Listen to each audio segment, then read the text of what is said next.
And happy Monday. Another week here. Dan Kasper Show is on the air. Appreciate you tuning in, however, and wherever you may be tuning in. If it's on the radio dials at 105.1 FM, 790 AM. Also available online, sportstalk1051.com. Got your Google and Alexa home devices, and of course the Sports Talk app. Did I say that one already? I might have said that one already. Otherwise, you got the video stream up there and rolling Instagram, Facebook, Twitter, and YouTube. Hopefully, all had a fantastic weekend and you're ready for a brand new work week here this morning. As you probably heard in that weather update there, just be a little extra careful out there. Kind of slick, depending on where you're at. I know Shell Lake is closed today, and Westby is delayed, and Necedah looks like they're a couple hours delayed too. But kind of that wet, heavy snow, a little slick underneath there. But just in case you're heading out there. So, what do we got on the game plan here for this Monday morning? Lots to catch up on. We'll talk a little Bucks. Bucks ended their winning streak with a loss against the 76ers Saturday night, 133 to 130. But they bounced back with a W against Washington last night, 117 to 111. The Bucks right now holding on to a 1.5 game lead over the Boston Celtics in the Eastern Conference. Boston dropping their last 2 games there. So Milwaukee coming in at a 46 and 18 record. Boston 45 and 20. Next game up for the Bucks will be tomorrow night, going up against the Orlando Magic. So we'll talk some hoops, talk some Bucks there. Giannis doing his thing again last night. Triple-double against the Wizards of Washington. 23 points. Casual 23 points, going 6 of 12 from the field. 10 rebounds and 13, count them, 13 assists last night for the Greek Freak. And that was coming off of 34 points and 13 rebounds against the 76ers on Saturday night. Dragic is with the Bucks, but didn't play, so should see him fairly soon, I would expect, for Milwaukee coming up here. But nonetheless, Bucks holding on to that one spot in the Eastern Conference. So we'll talk some hoops with this wrapping up the last couple games here for the Bucks and such. Speaking of hoops, Badgers barely squeaking by the Gophers last night in their final regular season game. It didn't look good, did it? It wasn't looking pretty good last night. It was pretty frustrating. But they got the win. But based off results from other games, Wisconsin's going to be the 12th seed. They hit the first game Wednesday in the Big Ten Conference Tournament. They're going to be going up against Ohio State, who is the 13th seed. Nebraska is the 11th seed, going up against the Gophers, who are the last seed, 14th. That'll be the second game on Wednesday. If Wisconsin were to win Wednesday night, they then would play Iowa. And if they were to win that one on Thursday, they would move on to Friday, where they would play Michigan State. The thing is like, I don't know, like there's a part of me that I could see Wisconsin losing to Ohio State Wednesday. I could see them winning and then beating Iowa. I can see them possibly beating Michigan State, but my confidence right now is so low in this team, and I hate to say it, but I mean, even watching that game last night, I'm just like, whew, I don't even know if that, everybody's been saying, and we've been saying, okay, just don't lose to Minnesota. You lose to Minnesota, you're punching your ticket to not going to the tournament. Everybody, the big ones out there, Joe Lenardi and Jerry Palm, all had them in as a last 4 in. But I mean, after watching that game last night, I just like, does that really seal the deal for this team to get into the tournament? Does it? I don't know. I ain't feeling too good about that one. But if they can win maybe a couple of these games, maybe then that would solidify their chance. Purdue, obviously the 1 seed. Northwestern gets the 2 seed. Indiana 3, and as we said, Michigan State 4. Iowa, the other team with a bye at 5, and then Maryland, the 6 seed, also getting a bye. So, but now it is, yesterday was a week from Selection Sunday. So if you want to start to pre-register for our bracket challenge, you can do so by heading to sportstalk1051.com. Click on the enter and win tab, and you can sign up. Obviously, you can't pick games yet because we won't know the bracket till this upcoming Sunday, but you can pre-register. And thanks to our friends from Hy-Vee, we've got some prizes we're going to be giving away for our bracket challenge. And then kind of put it on your calendars too, that opening Friday, which happens to be St. Patrick's Day too. But I'll be over there hanging out for a little bit, because for Fridays during the games at Hy-Vee, you're going to be able to get one free brewski. You're going to be able to get one free beer. So that's pretty cool. Otherwise, during the games as well, $2 Bud Lights, $2 Man Cave Lights too. So hit it on up. Looking for somewhere to watch the games? $2 pints. That's a heck of a deal right there. And then on Fridays, you get one free beer. Not a bad deal. Not a bad deal at all. So we'll be obviously, I'll be checking that out over there next Friday for sure. Should be a good one too with St. Patrick's Day. I hear they're going to have some green beer over there too. So if you're looking for a spot to dabble into some green beer, they should have some over there too. What else do we got on the good old docket? We'll talk some college hoops and such, get the latest on some bracketology, and that's we'll obviously talk some local hoops with I believe he'll be on later this morning, Justice Cleveland, sports director extraordinaire. We've got state girls, state hoops coming up, starting later on this week.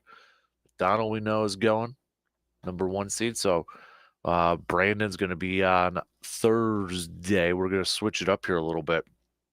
So he's going to be on Thursday instead of Friday.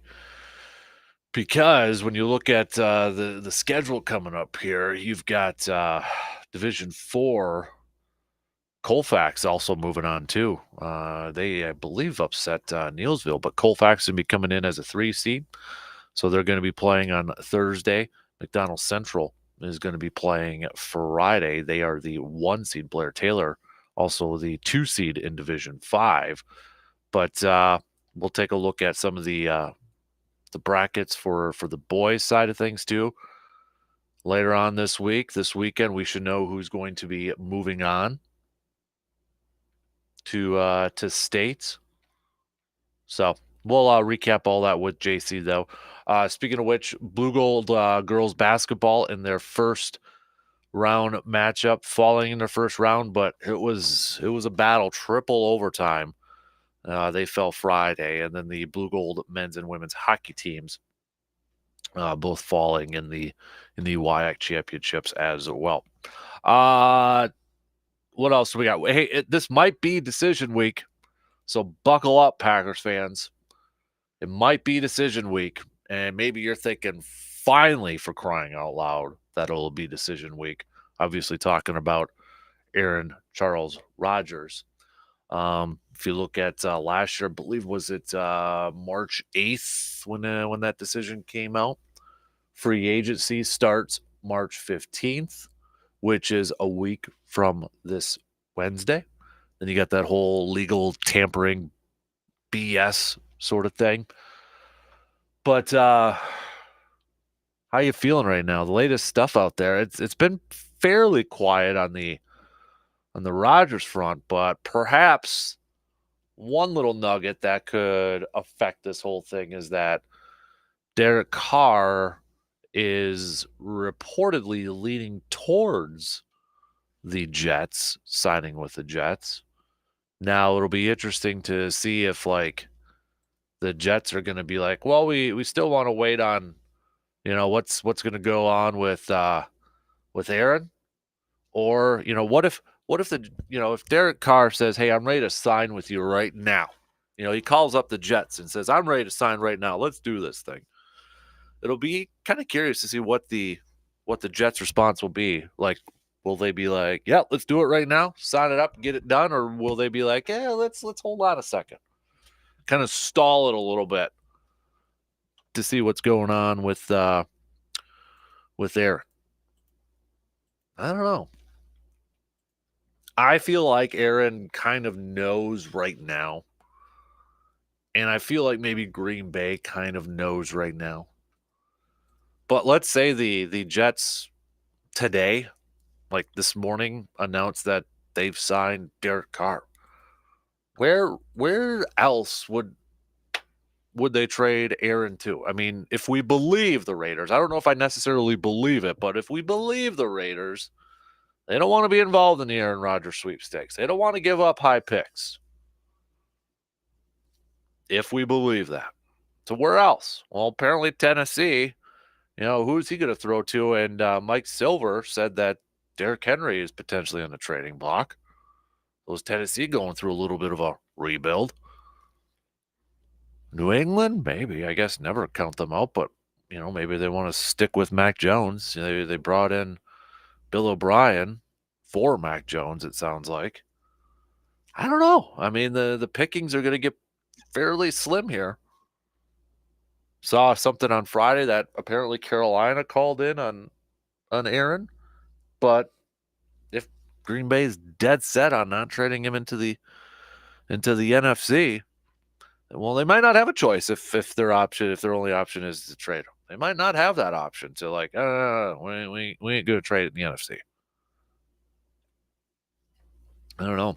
But Combine Week also wrapped up yesterday.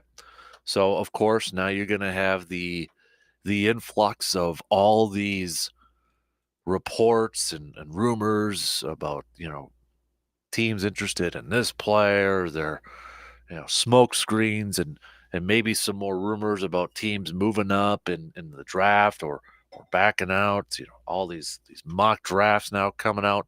We'll say, like, I want the Aaron thing to get decided, and I want to get through the first wave maybe of free agency before I kind of start to dabble into mock drafts seriously. Because I'll be honest with you, I was playing with those mock drafts, like the Pro Football Focus one and the Pro Football Network one over the weekend. Just kind of sitting on my phone and doing some mock drafts. But right now, I'll be real with you. There's like 7 or 10 dudes that I would be okay with if Green Bay used their first round pick on. At this point, I would be 7 to 10 guys, because I caught myself like in different times purposely trying to draft this player or that player and trying to manipulate it a little bit, and I would just get kind of stuck, to be honest with you. I was like, so I'll kind of give you my list of like 7 to 10 dudes right now coming off the combine hype, because that's what it is right now. A lot of players obviously improved their stocks at the combine. I haven't really heard about a whole lot of guys maybe lowering them besides Carter, with the off the field stuff.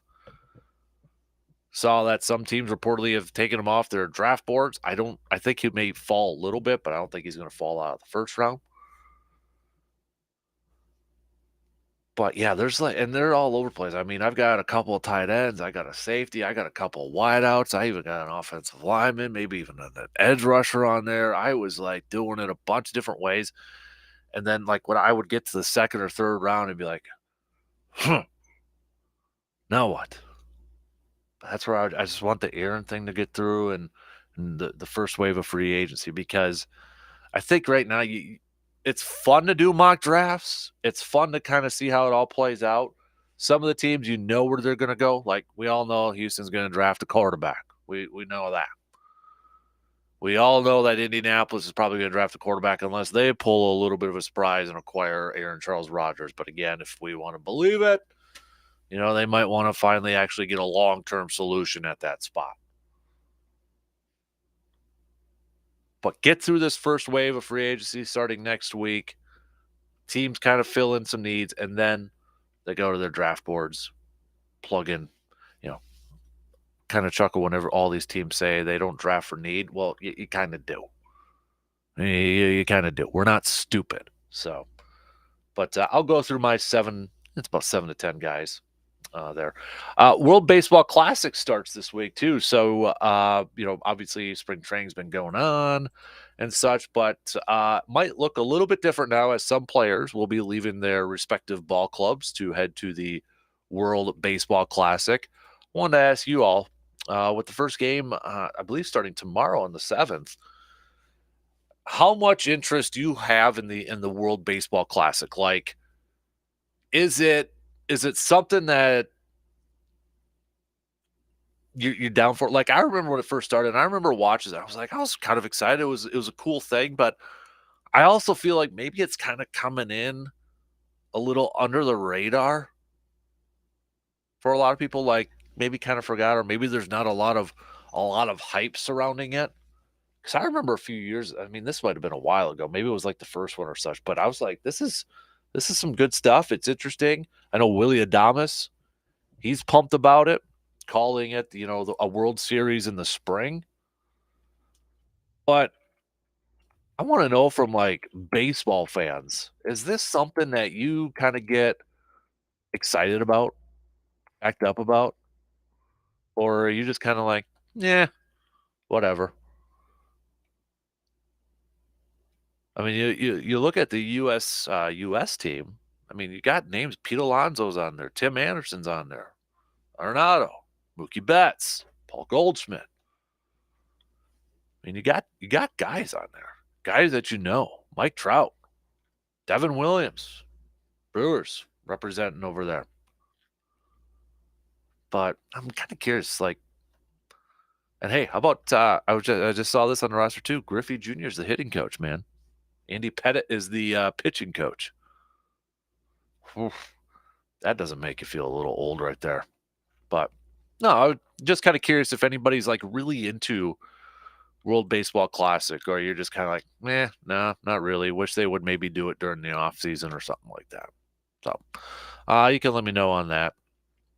We're gonna do a little studs and duds. So, who has made your studs and duds list from this past weekend? Let us know by hitting us up with a text on that Shoe Doctors bullpen line, 715-830-1912. Also, we'll do a little motivational Monday.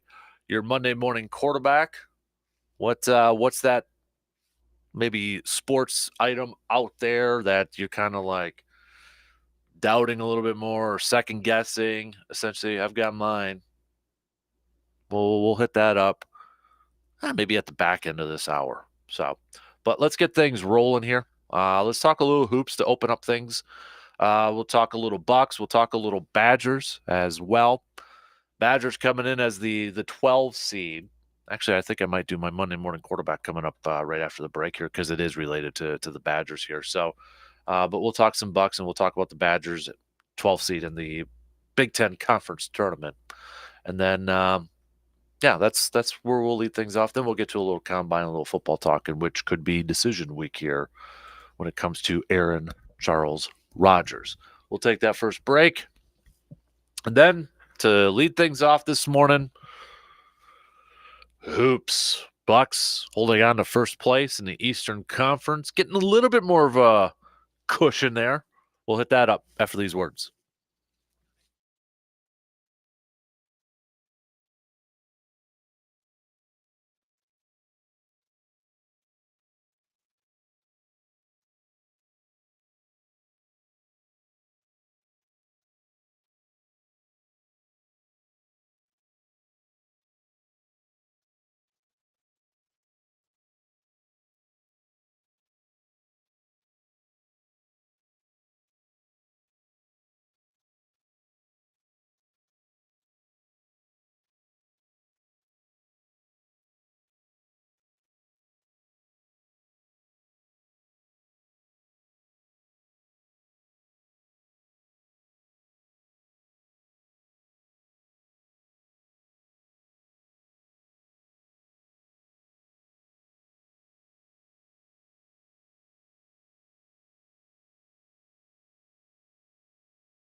1051.com for your chance to win some tickets coming up on Friday, March 17th, going through March 19th at the Chippewa Valley Expo Center. $7 for 12 and older, 11 and younger are free. Got some tickets in my hand too. It might be given away this week, throughout this week and next week too. So make sure you're paying attention to that coming up a little bit later on. You can check out more information by visiting wisportshow.com. Got a lot of stuff starting to kind of pop up. Feels like starting next week with the tournament. Got the Wisconsin Sports Show. Got opening day. We're gonna be doing an opening day event as well at Hy-Vee, March 30th. Brewers versus Cubs, a little watch party over there, doing a little grilling out and such. So more details to come on that as well. But put it on your calendar. We got a lot of stuff coming up here. G-Man, I'm hoping to see you there, buddy.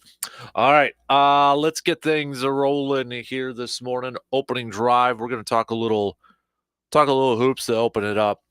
Bucks, Saturday, their winning streak falls to the 76ers, 133 to 130.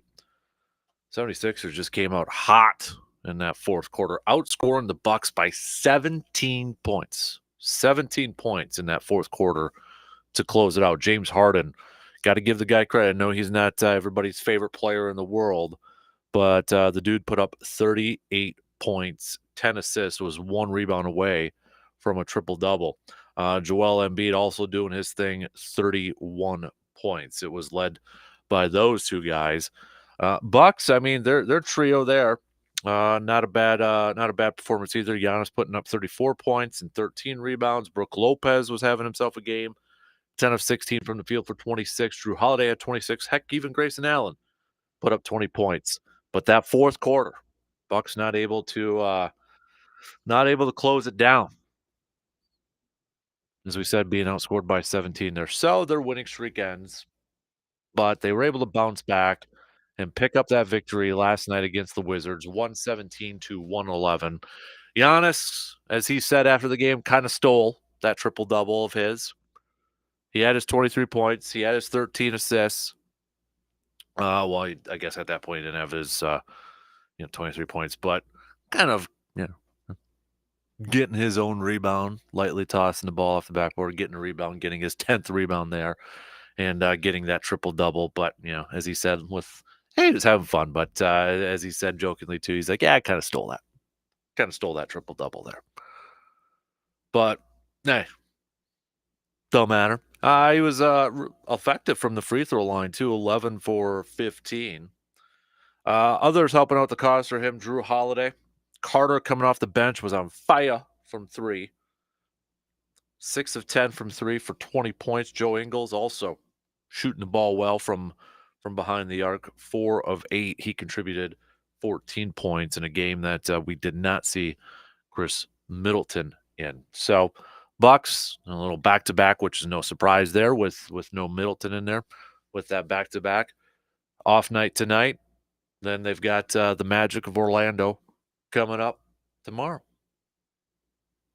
as they get through this final month-ish for the regular season. Yeah, we're approaching. What is it? Today's the 6th, and their final game is April 9th. So we're getting close there, starting to wrap things up. But the Bucks holding on to that 1 seed in the Eastern Conference at this point, 1.5 up over the Boston Celtics. Boston Celtics have lost the last couple of games here. They're just 6-4 in their last 10 games. So a little bit more of a cushion for the Bucks than what it was just at the end of last week. You had that half game cushion, but now it's up to 1.5. Shout out to the Knicks the other night beating the Celtics there too to help out. Yeah, double overtime. Knicks beating the Celtics 131 to 129 last night. So other stuff across the NBA too. I mean, it's looking good for Phoenix. I know everybody was kind of anxious to see with how KD and Booker and DeAndre Ayton and Chris Paul would all kind of work out with each other. Well, they've won their last 3 games in a row right now. So they're sitting there at that 4 seed. I don't think they'll catch Denver for that number 1 overall seed. Phoenix is still 9.5 back. But I wouldn't be surprised if they could catch a team like Memphis They're just 3 back from Memphis, and Memphis is in that second seed. You got Sacramento that just isn't going away. Like, there's part of me that thought, okay, Sacramento, obviously the big surprise team this year in the NBA. Thought, okay, maybe after the All-Star break or on that halfway point or the final quarter of the regular season, a team like the Kings, man, maybe they'll just kind of fall back down to earth here a little bit. Not the case. 7-3 in their last 10. They're holding down in that 3 spot in the Western Conference. Minnesota, right now, holding on barely to that 6th seed in the Western Conference, avoiding the play-in tournament. But they've got the Mavericks just a half game back from them. They got the Clippers just a half a game back from them as well, nipping at the heels. You got Dallas and then in the Clippers, 2 teams that I think some people expected a little bit more from this year, especially the Clippers. I mean, they were a heavy favorite preseason pick to go to the NBA Finals and even win the NBA Finals. They added Russell Westbrook, trying to improve it. We know Dallas added Kyrie Irving. But that would be an interesting playing tournament with Dallas and the Clippers. Like, if you're Denver and you have to maybe play the Clippers for a first round, they probably would rather avoid that. Same for Memphis and maybe having to face Dallas there. But hey, we still got plenty of the season to go from here now. But when you look at the upcoming schedule for the Bucks, you got Orlando, then you've got Brooklyn coming up later on this week. Thursday at home. Should be winnable games. Those should be 2 W's for the Bucks there. Golden State, who's currently the 5th seed right now in the Western Conference, that one's on the road. And when you look at Golden State, they're one of those teams that is just the complete opposite when they're at home and away. Golden State 27-7 at home, just 7-24 on the road. But that little West Coast trip there for the Bucks, I'm kind of eyeing that up, which starts this weekend against Golden State on Saturday. Because Golden State is so good at home, then they've got Sacramento on Monday, a week from today, on the road. And then right after that, Phoenix. So, like, if Chris Middleton is still on that non-back-to-back, plan there, that's going to be a tough weekend, tough little mini West Coast trip for the Bucks coming up here. Golden State, Sacramento, Phoenix. That's currently your 3, 4, and 5th seeds in the Western Conference. And I think if the Bucks could take 2 out of 3 right there, that would be, if we're still looking at home court advantage for the Bucks, because I personally feel like home court, I think the 1 seed has gotten a little bit more important this year. Maybe in the last few years, it was like, you just make sure you get a, home court, first round, second round matchup. But still kind of keeping an eye on Boston right there and seeing how these 2 teams, I mean, Milwaukee and Boston are fairly similar in terms of home and away records. Milwaukee is 27-6 at home. Boston's 25-9 at home. Milwaukee 19-12 on the road. Boston 20-11 on the road. I mean, they both have winning records on the road, but there's a difference, obviously, between home and away. And I feel like this year, maybe that 1 seed is just a little bit more important than in the years prior, because I feel like it's on a collision course to see Milwaukee and Boston in the Eastern Conference Finals. And I think if you hold on to that 1 seed, let's say it all kind of plays out how it's currently standing right now, all chalk. You get to the Eastern Conference semis. If you're the 2 seed, you might have to go up against Philly then in a 2-3 matchup. 1 seed, if it's all chalk, might be Cleveland, maybe New York. Who would you rather play in the semis? I know Donovan Mitchell's over there at Cleveland. Cleveland's a young, talented team, but I'd like to avoid Philly in the semis. Maybe make Boston and Philly kind of beat up on each other before they get to the Eastern Conference Finals. So I just feel like the 1 seed right now is just a little bit more important. And I don't know if the players would necessarily say that. I know was it a week or 2 ago, I think maybe Drew Holiday addressed this. It's about the postseason. It's not really about catching up to Boston at that point for the 1 seed. But if I'm looking a little bit, and I know I'm looking a little too far ahead, but I just feel like that 1 seed this year is just a little bit more important. Kind of looking at where things are standing right now in the Eastern Conference Finals. That's just me. But I look at this upcoming weekend, take 2 out of 3, then you return home against Indiana. It's another winnable game. Get a couple days off. You got Toronto, another winnable game. Spurs, winnable. On the road against Utah and Denver. Again, a little kind of, I wouldn't call it necessarily a full-on West Coast, mini West Coast trip, but you get the deal. Utah, Denver, Detroit, winnable. Indiana, looking at that March 30th game. March 30th is going to be a big day. You got opening day with the Brewers and the Cubbies, and then right after that, home game against Boston. And then right after that, who do you play? Home against Philly. That might shuffle up a little bit what the Eastern Conference is going to look like. Not a bad little primer to get ready for the postseason.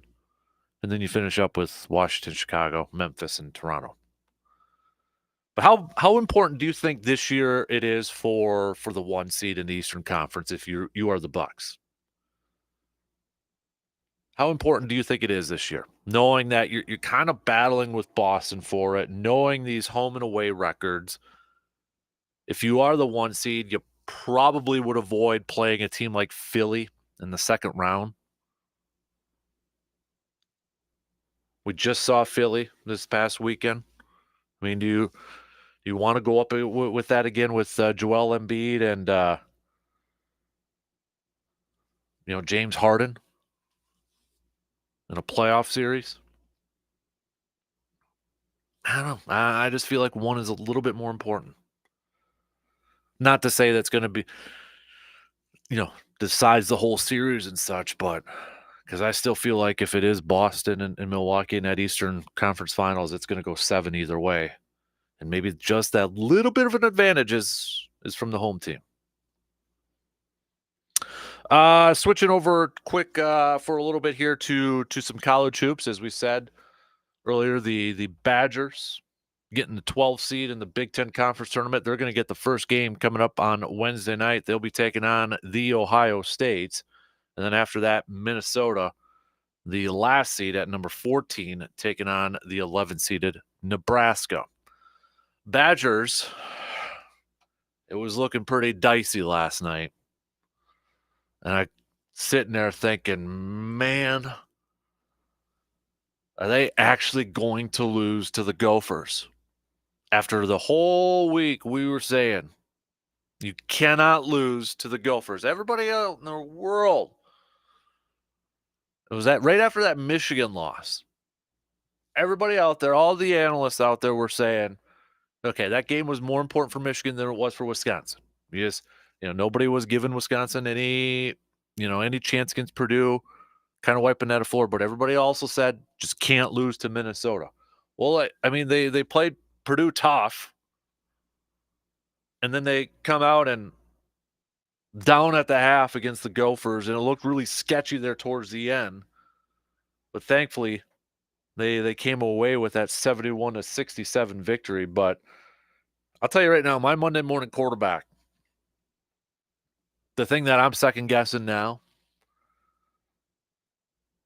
and I was kind of, I was reading the bracketologies from the Jerry Palms and the Joe Lenardis, and they all had Wisconsin as one of those last 4 teams in, and kind of buying into just beat the Gophers and maybe that gets your spot in. But from seeing that game last night, at what point does that make you feel any confident that, that it doesn't make me feel any better about their chances of getting in? Just squeaking by a Gophers team after coming off that performance against Purdue, and you follow it up with that. Great. Stephen Crawl had 21. Tyler Wall had 21. Chucky Hepburn made a big shot at the end. But I just don't feel – I don't know if I'd put him in. I mean, did that game really – should that have solidified the Badgers in getting into the tournament? a win against an 8-win Gophers team. Should that have solidified it for them? 17-13. So I'm kind of backing off on my, beat the Gophers, you're kind of in thing. Okay, you beat them, but that wasn't impressive. And yet the thing is, too, it's like I don't know what to expect from the Badgers in this Big Ten Conference tournament. I can see them losing their first game to Ohio State on Wednesday night. I don't have any faith in this team. I don't have any trust in this team. Yet I probably won't be that surprised or that shocked if they go out and beat Ohio State. Then they play Iowa and they beat the frowning Fran McCaffreys. And then they play Michigan State tough and somehow make it all the way to Saturday. That wouldn't surprise me. That would probably just be me like, wow, where was that in the regular season? But I mean, if somehow they beat Ohio State and they beat Iowa and Michigan, if they make it Saturday, then I think they're in. Yeah, I think you can lock it in. But hey, I don't know if I'd say that they're comfortably in at this point. I know the bracketologies haven't been quite updated since last night and such, but there was nothing from that game that I witnessed that makes me feel any better about this team's chances of getting in. I hope they get in. I know there's a lot of people down on this team. I'm down on this team. But you still hope that they get in. And maybe, just maybe, they could be a little bit of a Cinderella. That's what you're hoping for. I mean, I don't think anybody's picking them to win a national championship for crying out loud. But that's what you do as fans, right? Yeah, hope your team gets in. You hope your team can go far and win a bunch of games. So even though that their season's kind of been poo-poo, I hope they get in. And who knows? I hope they can go on a little bit of a run and be a bracket-busting team this year. All right, we got to take a quick break. Then we'll close out the first hour. We will have JC, Justice Cleveland, WEAU 13 sports director, joining us just past 7 this morning. So we'll get the updates and the talk on some of the regional and the local stuff. We've got girls state hoops coming up this weekend. Colfax, McDonald. Moving on, we got boys playoffs after this weekend. We will find out who goes to state. So we'll recap all that with Mr. Justice, and then talk a little about Blue Gold hockey, their tournament chances. Blue Gold basketball, girls falling in the first game in the first round in triple overtime, but still, congrats on a successful season there. But let's take that break, and then coming up, we'll finish up that first hour after these few words.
How do you take a coffee? Do you like it black or do you like it with a little cream and maybe a little sugar?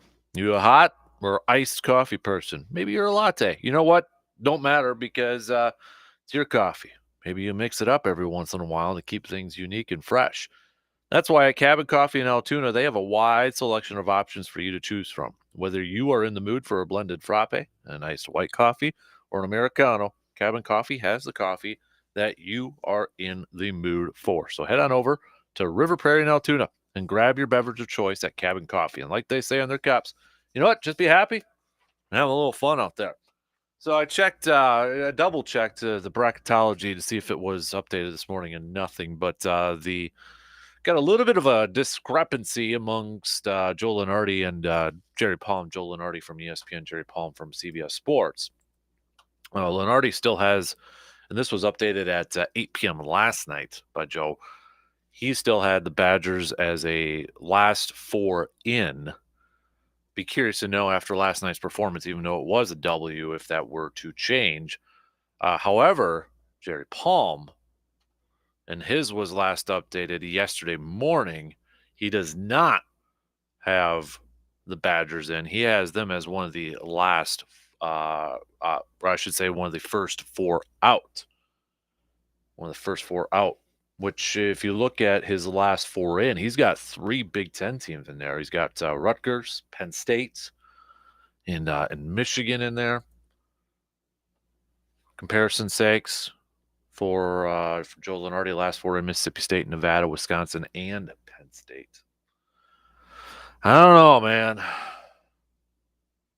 That's going to be weird. It's going to be an anxious selection Sunday for this Badger Hoops team. There's no doubt about it. Now, I know, like I was reading a little bit too with Badger Hoops, what does help them with this Ohio State game? It's is it a quad two matchup? I think it was. It was a quad two matchup, so that would help boost their resume just a little bit there if they can get that W. But I really don't know where this thing's going to go.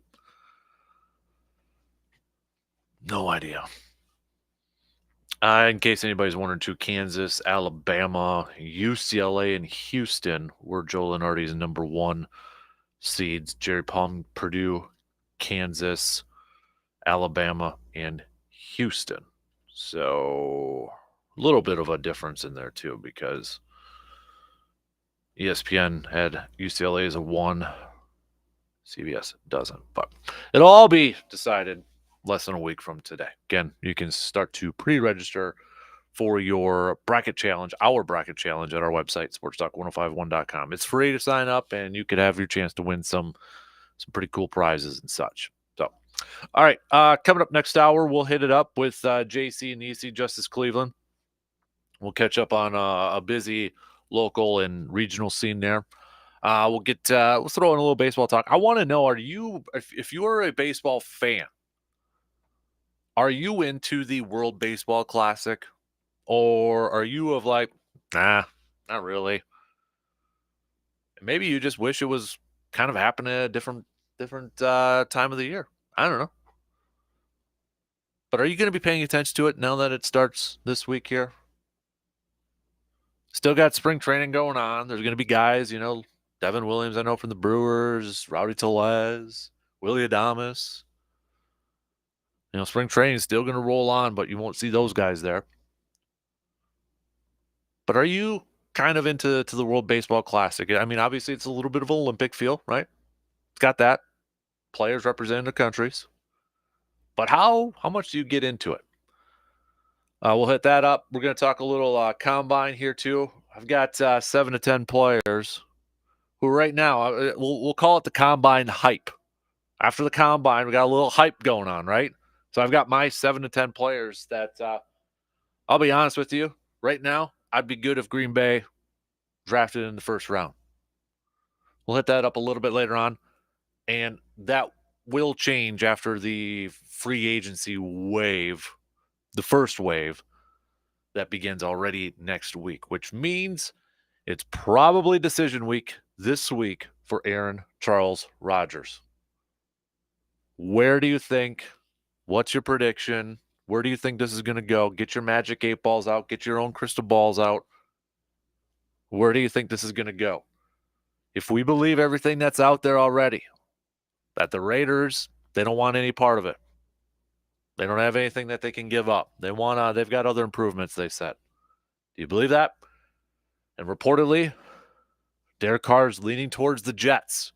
I mean, what happens if today Derek Carr signs with the Jets? Where do you see this thing playing out? I don't know if this will matter to you all either, but apparently the Rams are kind of now in a rebuilding mode. Interesting, right? They got that Super Bowl, but they were the team that always went hard and heavy in free agency and the trades. This morning it looks like they're looking to shop Allen Robinson. So add Allen Robinson to that, add Jalen Ramsey to that. But it looks like Allen Robinson's going to be gone. I know a lot of Packers fans, they would like to have seen Allen Robinson in a little green and gold. And it sounds like, too, the Rams are willing to pay a portion of his guaranteed salary to make this deal happen. Interesting. Got some veteran wideouts out there when you factor in Robert Woods and Allen Robinson and such. All right, 1 hour in on this Monday. We'll bring in Justice Cleveland after these news updates to kick off hour numero 2. We'll be back in just a few minutes.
We're kicking off on this Monday morning of March 6th. Appreciate y'all tuning in. However, wherever you may be tuning in, if you're just heading out on the roads, I don't know what they were like, but let's say about 3 hours ago there. I mean, Claremont Net was it was pretty good, but make sure those back roads might be a little bit slick out there if you're stepping outside with that wet, heavy snow there.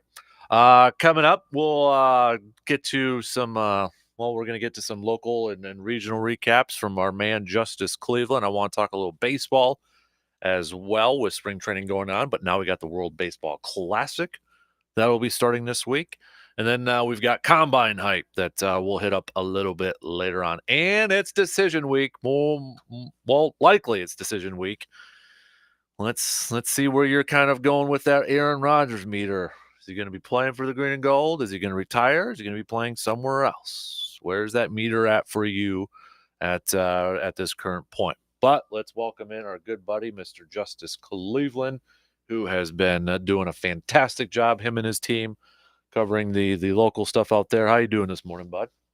Doing great. Nice to be back with you. Yeah. I missed you. I did. I missed you too, man. I needed some sleep the last couple of weeks.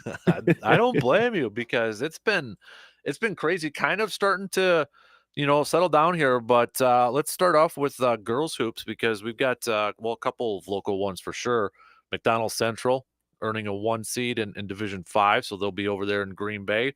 But was it Colfax that a little bit of an upset against Neillsville this past weekend, wasn't it?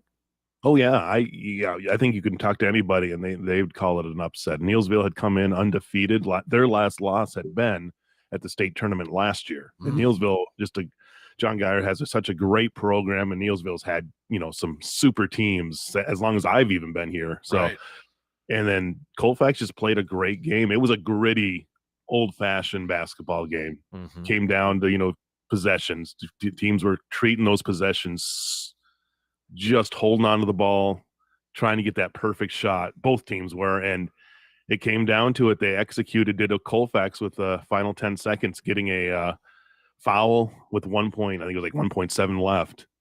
And then McKenna Shipman steps up. It's 2 free throws, the junior does, and that's what sends Colfax onto the state tournament. First time in 10 years since 2013. Their head coach, Courtney Sauer, had played on that 2013.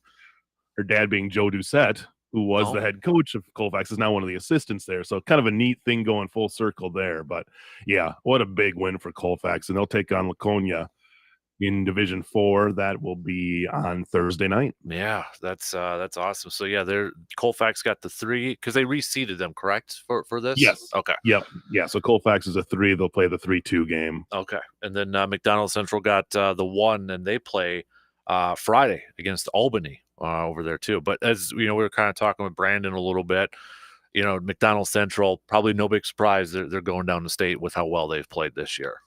Oh yeah, just a ton of great athletes on that team. A team obviously that's a lot of those athletes from the coming off the volleyball team as well that come down there, and yeah, they play so well. Coach Cooper there has that team playing just at a perfect rate right now, and they didn't waste any time in that sectional or sectional final, and but they're going to face a tough team. Albany, though, the 4 seed, 28-0. Yeah. It's going to be a big one. And then you also have in Division 5, you have Blair Taylor. And, we talk about Blair Taylor. I mean, I think back to the Kuyak days back in the early 2010s that the boys team was going to state all the time. Their softball team has been to state, but this is the first time that their girls basketball team is going to state. And they're 27-1, and they'll take on Wabeno Leon. Blair Taylor team has been tough all year long. So that'll be a fun one to see. And, hopefully it would be neat for us to have an all-local Division 5 final there with McDonald Central and Blair Taylor battling it out there on Saturday morning. So I'm hoping we can see that. Not often do you see probably an undefeated team be the lowest ranked team in terms of seeding-wise in a tournament. So interesting. I think it's because those other teams just kind of have a history. Yeah. I don't know how much Albany's been there or what, but Blair Taylor was really close last year. McDonald Central has, been to state a few times the last few years as well. So I think when seeding, you look at that, you're like, okay, this is where we're going to go with it. So yeah, that'll be fun to see. I'm going to say we do have, for us, our coverage wise. West Salem from the Cooley region, Mm-hmm. they'll be there in Division 3. That's their first trip, I believe, since 1997. And the team that's made it a few other times, La Crosse Aquinas, will also be there. They'll take on Michigan in Division 4. So you could have a potential of Aquinas Colfax. Yeah, no kidding. Up there as well in D4. So a lot of fun. And there's some teams that just missed out as well. Menominee took on Lakeland, and I think that game was in Medford, if I'm not mistaken. Yeah, by 1 point. Yeah. They were trying to get back for the second straight year. So a tough one there for the Mustangs, but a great season again for that team. So yeah, I mean, it was an exciting Saturday of both, throw it on the boys' side as well of basketball action. Yeah, you mentioned the boys' side, and this weekend we'll find out who's going to be heading to state. And I know I kind of we touched on a little bit on Friday, but obviously perhaps the biggest upset coming from Eau Claire Memorial, a 1 seed Justice falling to Oshkosh West, and now that Superior, they just defeated Oshkosh West, so they're moving on, where they'll face Appleton North, and Appleton North's a 12 seed, so maybe some an opportunity for Superior to make some noise here.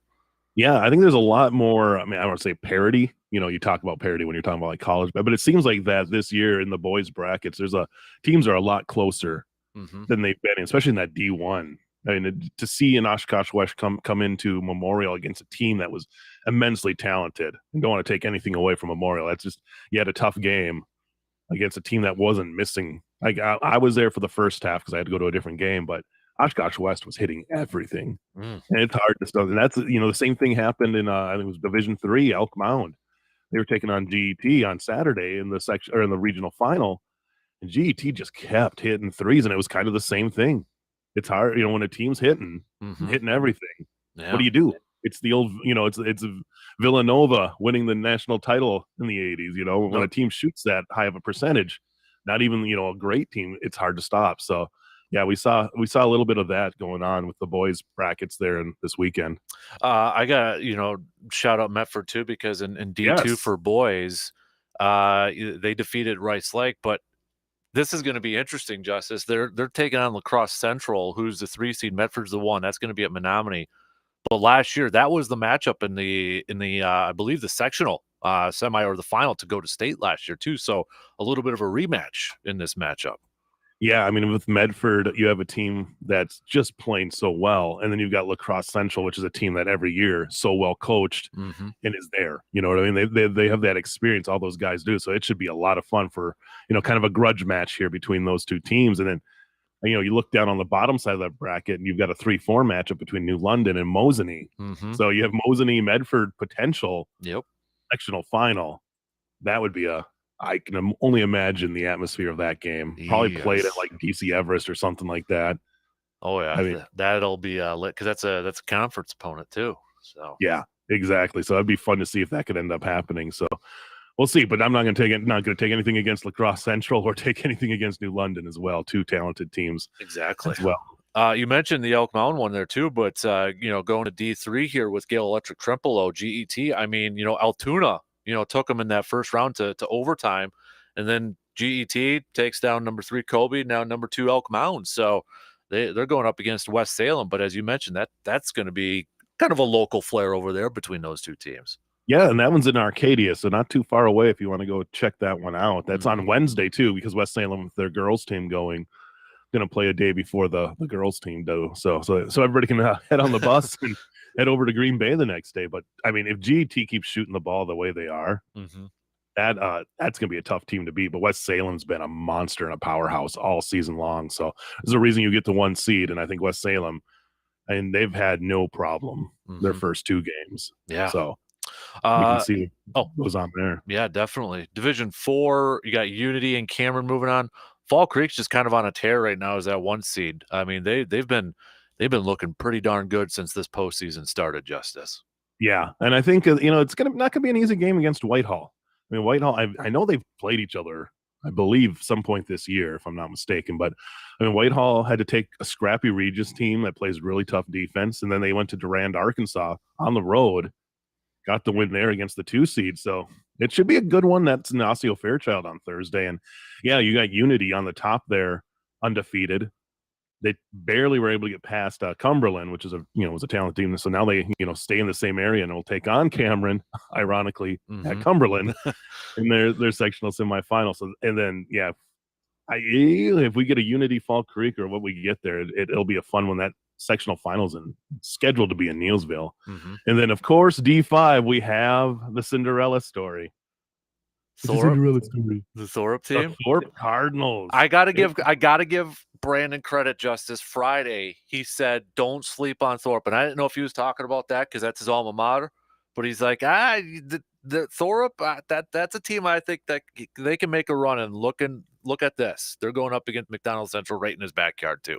So I mean, this is a flashback to 2015 to that Thorpe team that went in one state that came in with a losing record and just got hot at the right time. And I mean, to knock off a very talented Prairie Farm team. We'll start off with Cornell, and then you knock off Prairie Farm, and then go on the road at Bruce and play so well. Now it's a McDonald Central team that you've played 2 times already this year. Yeah. So if you're McDonald Central, you're like, okay, well, at least we know who we're playing because we played them in conference. But if you're Thorpe, you got nothing to lose, and it's going to be, it'll be almost. It's kind of funny. So we got this sectional semifinals at Chippewa Falls, right, at Chi High. So if you're McDonald, you're just going across the street, which is nice. But what is Chippewa Falls? What's their logo, Dan? I'm testing here. It's the Cardinals, man. It's right, and what's the Thorpe logo? Well, they're the Cardinals there too, big boy.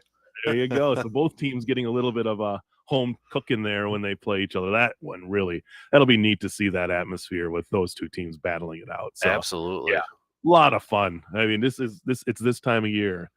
It's great. It is great to see all these teams having a chance to battle for state, and it's been pretty neat. Yeah, I want to quickly. I know we had individual wrestling a couple weeks ago, but this past weekend we had D1 where Kaukauna defeated Marshfield in the championship, because we did have Baldwin Woodville go for Division II, but they fell to Prairie du Chien. But congratulations to Baldwin Woodville's team for making it to state wrestling. Luxembourg Casco defeated Prairie du Chien, and then Lux Casco. Then in Division III, it was Fenimore being your D3 champions there. Blue Gold's Justice. I know the girls team fell in the first round, but it had to go to triple overtime in that first round. So they gave it all their go. It just, maybe it was like the saying goes, they just ran out of time. They didn't lose, they just ran out of time. Yeah, I mean, what a game it was to go triple overtime and just keep battling back. Both teams, Whitman, give them a lot of credit too. They both had to hit clutch baskets late, keep those overtimes rolling on. And that was a special Blue Golds team with the 5 seniors they had on there. It was nice to see them. You hate to see them lose, but at least it was in the NCAA tournament to make a one last run to get there. A fun team to watch. I mean, I feel like I've saw more games from that team, obviously, because of maybe throw in the COVID year and two of just how a Jessie Rudin, how many games I got to see of her play, and that was fun. So that's going to be a team that I think we'll think back of a lot when you talk about some of the greats and the Blue Golds of a senior class like that to be able to make another NCAA run. And then the hockey teams, both of them falling in the WIAC championships. Men's falling to your Stevens Point Pointers.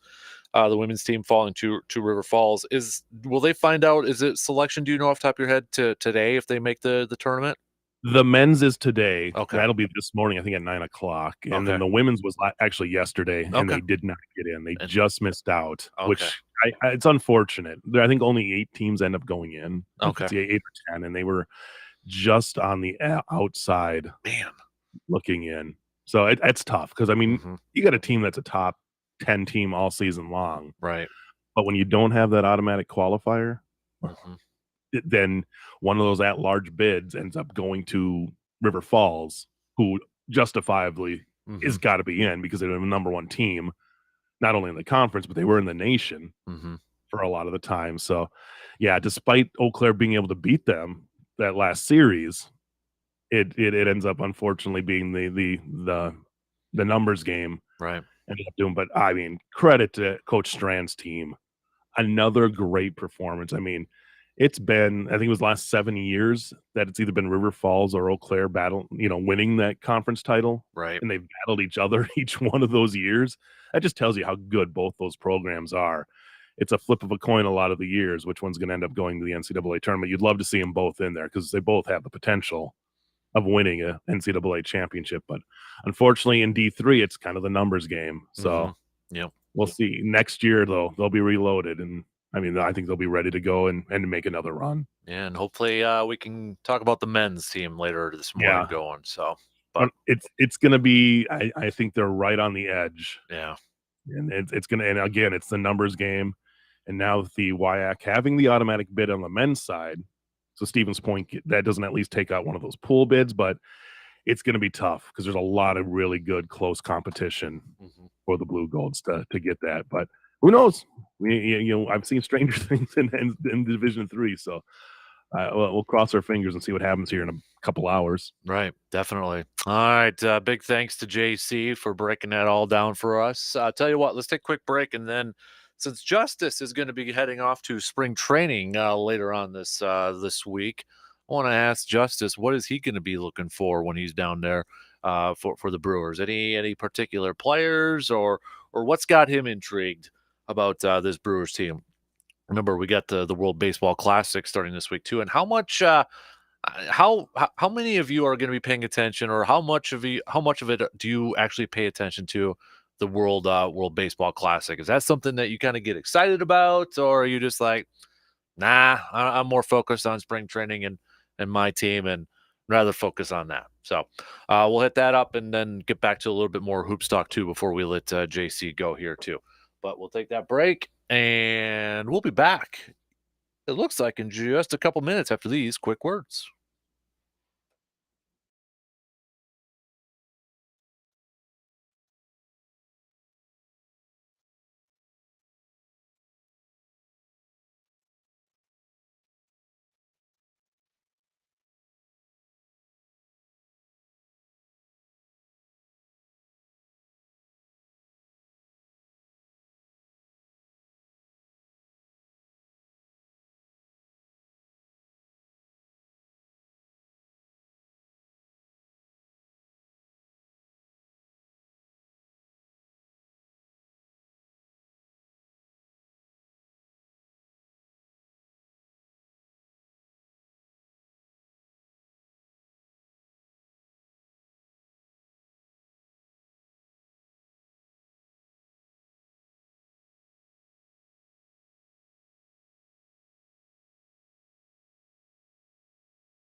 So don't forget, you can now pre-register for our bracket challenge by visiting our website, sportstalk1051.com.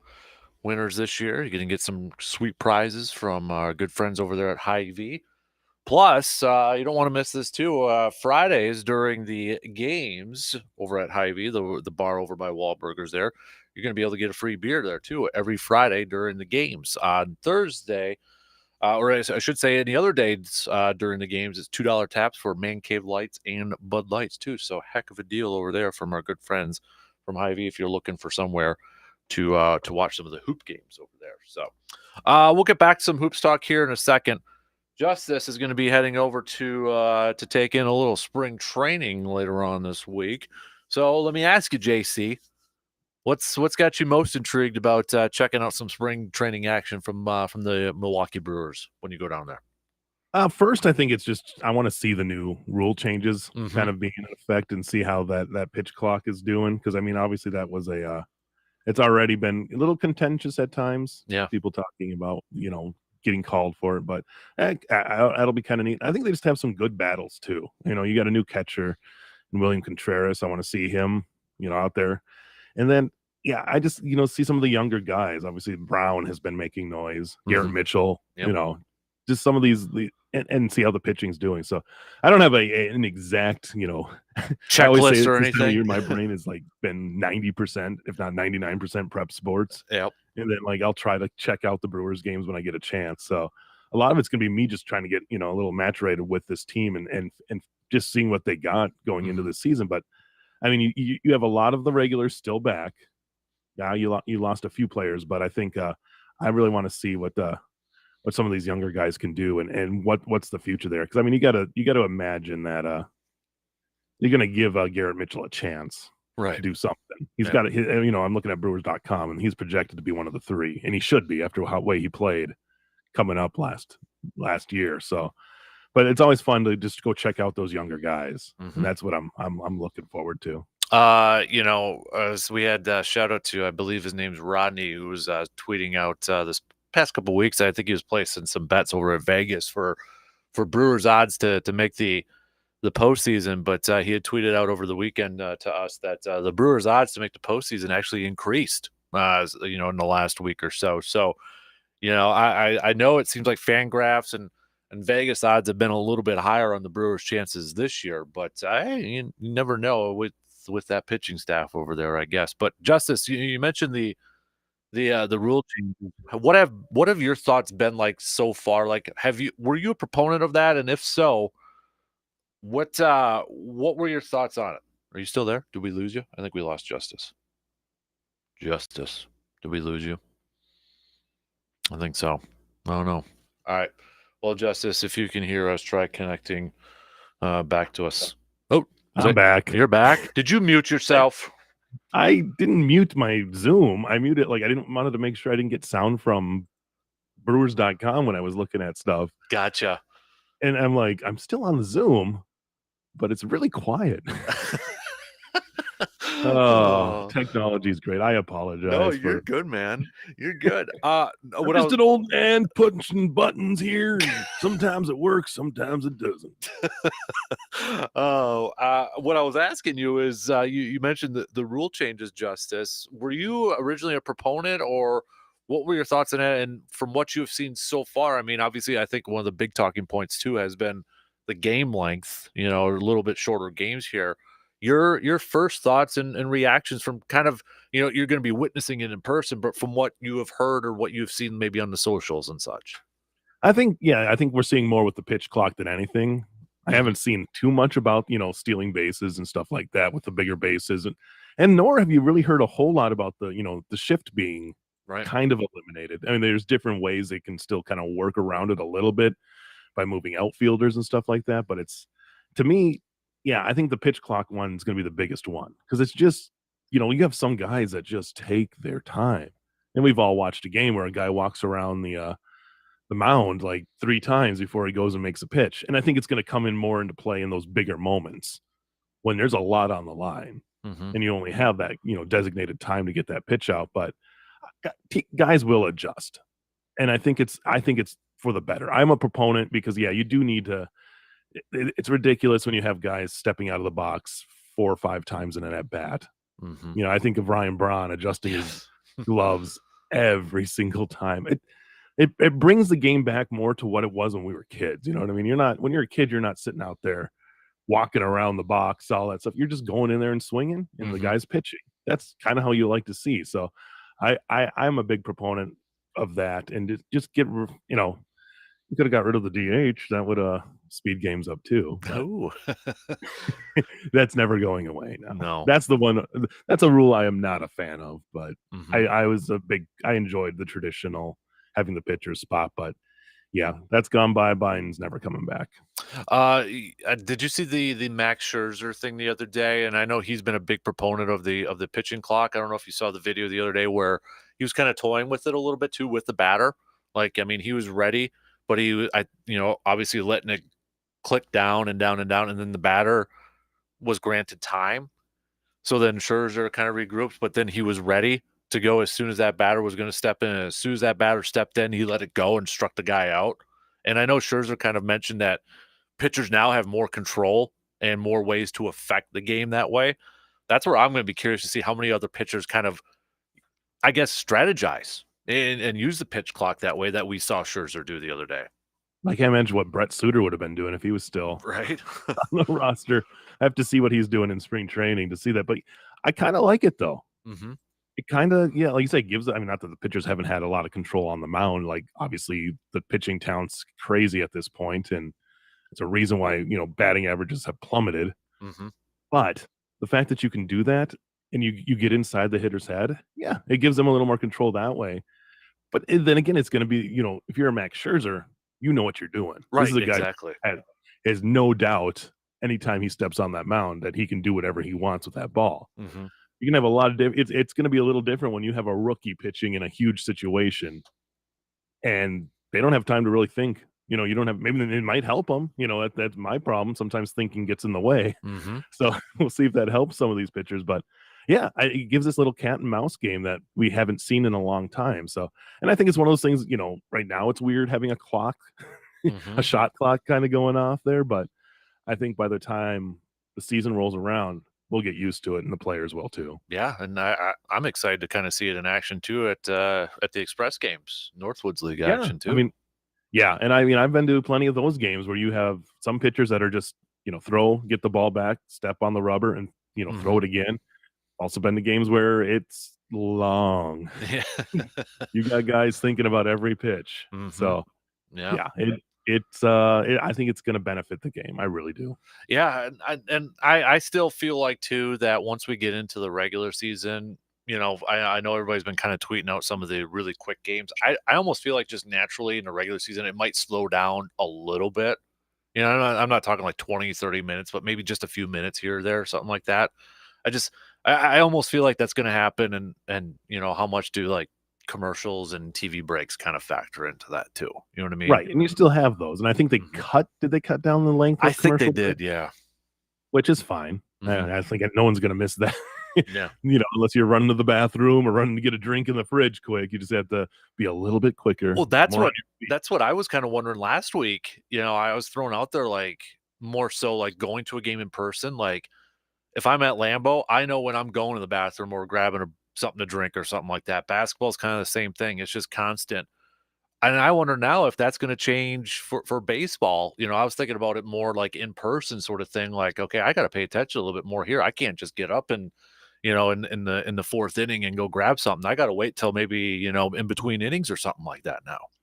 Yeah, I think you'll have to maybe miss a little bit. I've seen it though. I feel like when I'm at Miller Park, it's like, excuse me, dang it, there we go. We did it. And Fanfield.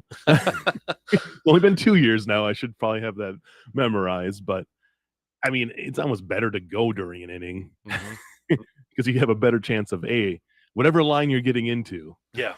It's going to be the shortest during an inning. Now you might miss some action, but yeah, you got to wonder. I doubt it'll really affect concession sales too much, but you never know. I mean, that's not something that people probably really thought about too much. This rule was in there, but I think people that in Major League Baseball knows that people don't want to sit through 4-hour games. Right. And I think that's the big thing. I don't mind it. I have no problem with baseball. I like baseball's pace, but I can understand if you're, it's a long commitment, especially with like kids. Mm-hmm. That's a long of just trying to get them to sit still.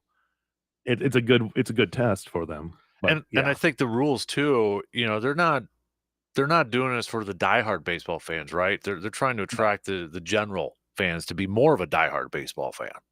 yeah, baseball has to kind of start marketing more towards the youth Mm-hmm. because baseball, I think, has the highest age. Right.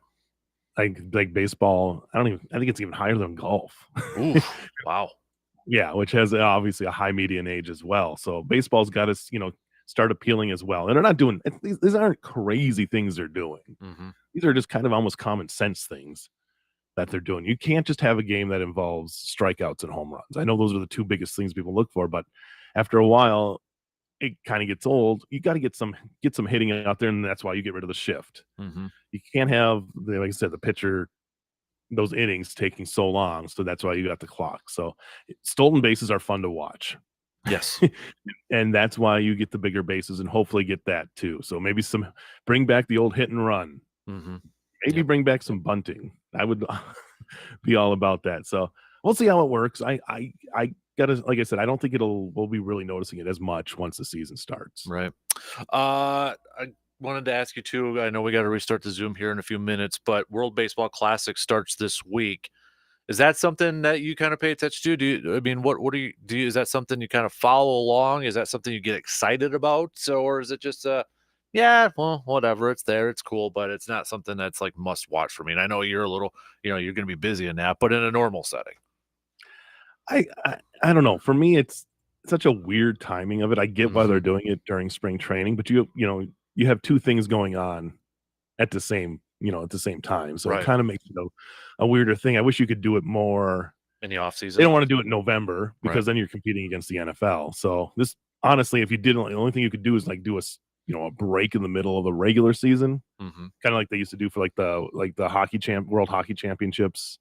Oh, yep. Let players go there and stuff like that. But yeah, I'll watch for sure once. Like I'll see the highlights, but I don't think it's something I'm seeking out Right. to make sure I'm watching. So yeah. Plus, I mean, I'm going to say I'll be in Arizona during a lot of the games that are going to be going on. Mm-hmm. Yeah. So I know the Brewers have an exhibition against like Great Britain tomorrow Mm-hmm. as part of that too. So I think it's neat, and I'm glad they're doing it. It's just not something for me that is going to move the needle too much. Yeah, and I mean I'm just kind of going through some of our texts here because we got a few of them, and that's kind of the general consensus. There is like, yeah, whatever. It's cool, but it's not like must watch for me. That's kind of the general consensus, and probably the majority on some of the texters right here. Kind of that same feeling. Like I remember a few years ago, I was like really into it. I think it might have been one of the first ones out there, but I hope there's been some great games in history for the World Baseball Classic too. So I hope there's some of that's coming up Yeah, here it's a too. relatively young event. Yeah. It's not like it hasn't been around forever, and it's just like I hope it can keep the momentum. Right. I think when it first happened, it was really like this. Okay, this is awesome. We're getting like the real World Series kind of thing going on. But Mhm. yeah, I mean, there's so much going on in March, Yes. and you're thrown up against. I mean, you can be thrown up against the NCAA tournament too, Yep. Got and that's that tough. NFL free agency next week. Right. And you could throw in like golf's got the Players Championship Yep. this week. I mean, that's the unofficial fifth major. So there's different things to watch. There really is. The NBA's in full swing, Mhm. NHL's in full swing. Yeah. So yeah, there's so many options that I just don't know how much traction it gets at this time of year. Right. No, I agree with you. So, all right, we're going to take our final break here. We're going to restart the Zoom here. JC, I might have to send you a new link and such, but we'll get to that here in a minute. But we'll take a quick break, and then it's decision week. We think it's going to be decision week for Aaron Charles Rodgers. Is there one way or the other that you're kind of leaning towards? And with the news over the weekend that the Jets, or at least Derek Carr, is leaning towards the Jets, if let's say that they Jets make that deal with Derek Carr, now what? Now where does he go? If we believe where the Raiders said that they don't want to be involved on that, where else? Where's your kind of Rodgers-o-meter, if you will? We'll take that quick break and finish up The second hour here with Mr. JC and EC. Don't forget, send me your studs and duds. We'll hit those up just past the 8 o'clock hour, along with combine hype. My 7 to 10 guys I wouldn't mind the Packers drafting in the first round.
You can't always see it coming, people. It's nearly impossible to predict. It's that moment when you go to open your refrigerator only to see that everything in there is warm or melted.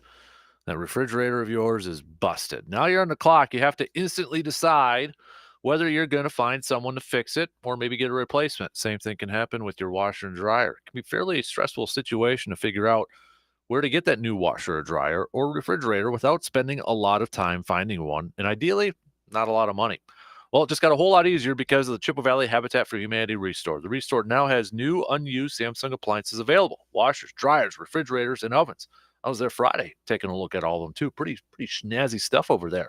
These are essential appliances we need in our daily lives. So when it comes time to replace them, take a visit to the Chippewa Valley Habitat for Humanity Restore and check out their line of Samsung appliances. The Restore is located at 145 North Claremont Avenue in Eau Claire.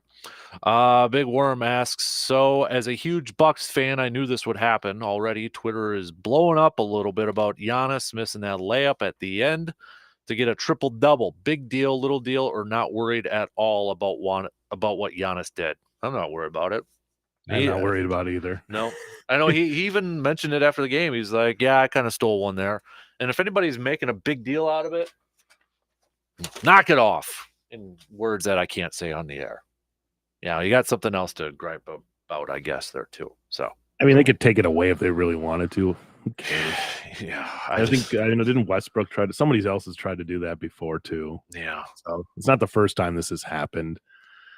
Let the guy have fun. It's all about having fun out there. So no. And then am I going to go to the game on Thursday, Medford game? Don't know yet. I don't know yet. So, Rain Man Mike also. Where did they all go? Rain Man Mike about the World Baseball Classic is the Olympics of baseball. It's like watching the Dream Team in the Olympics, except the Dream Team exists for about 5 different countries. Great baseball to watch, and the players go all out for the country. Great brand of baseball. I do like the fact that Ken Griffey Jr. is the hitting coach and Andy Pettit's the pitching coach for the USA team. Yeah, it's spiced up. I do. I again, it's not that it's not going to be good baseball or anything like that. It's just so much is going on at this time of year, right? That like even just seeking out spring training games can be a tough thing. So yeah, I think it'll be fun. I think it will, and I think maybe once it gets going, that momentum will pick up too. I agree. So is it decision week this week? That's kind of the thought out there surrounding one Aaron Charles Rodgers.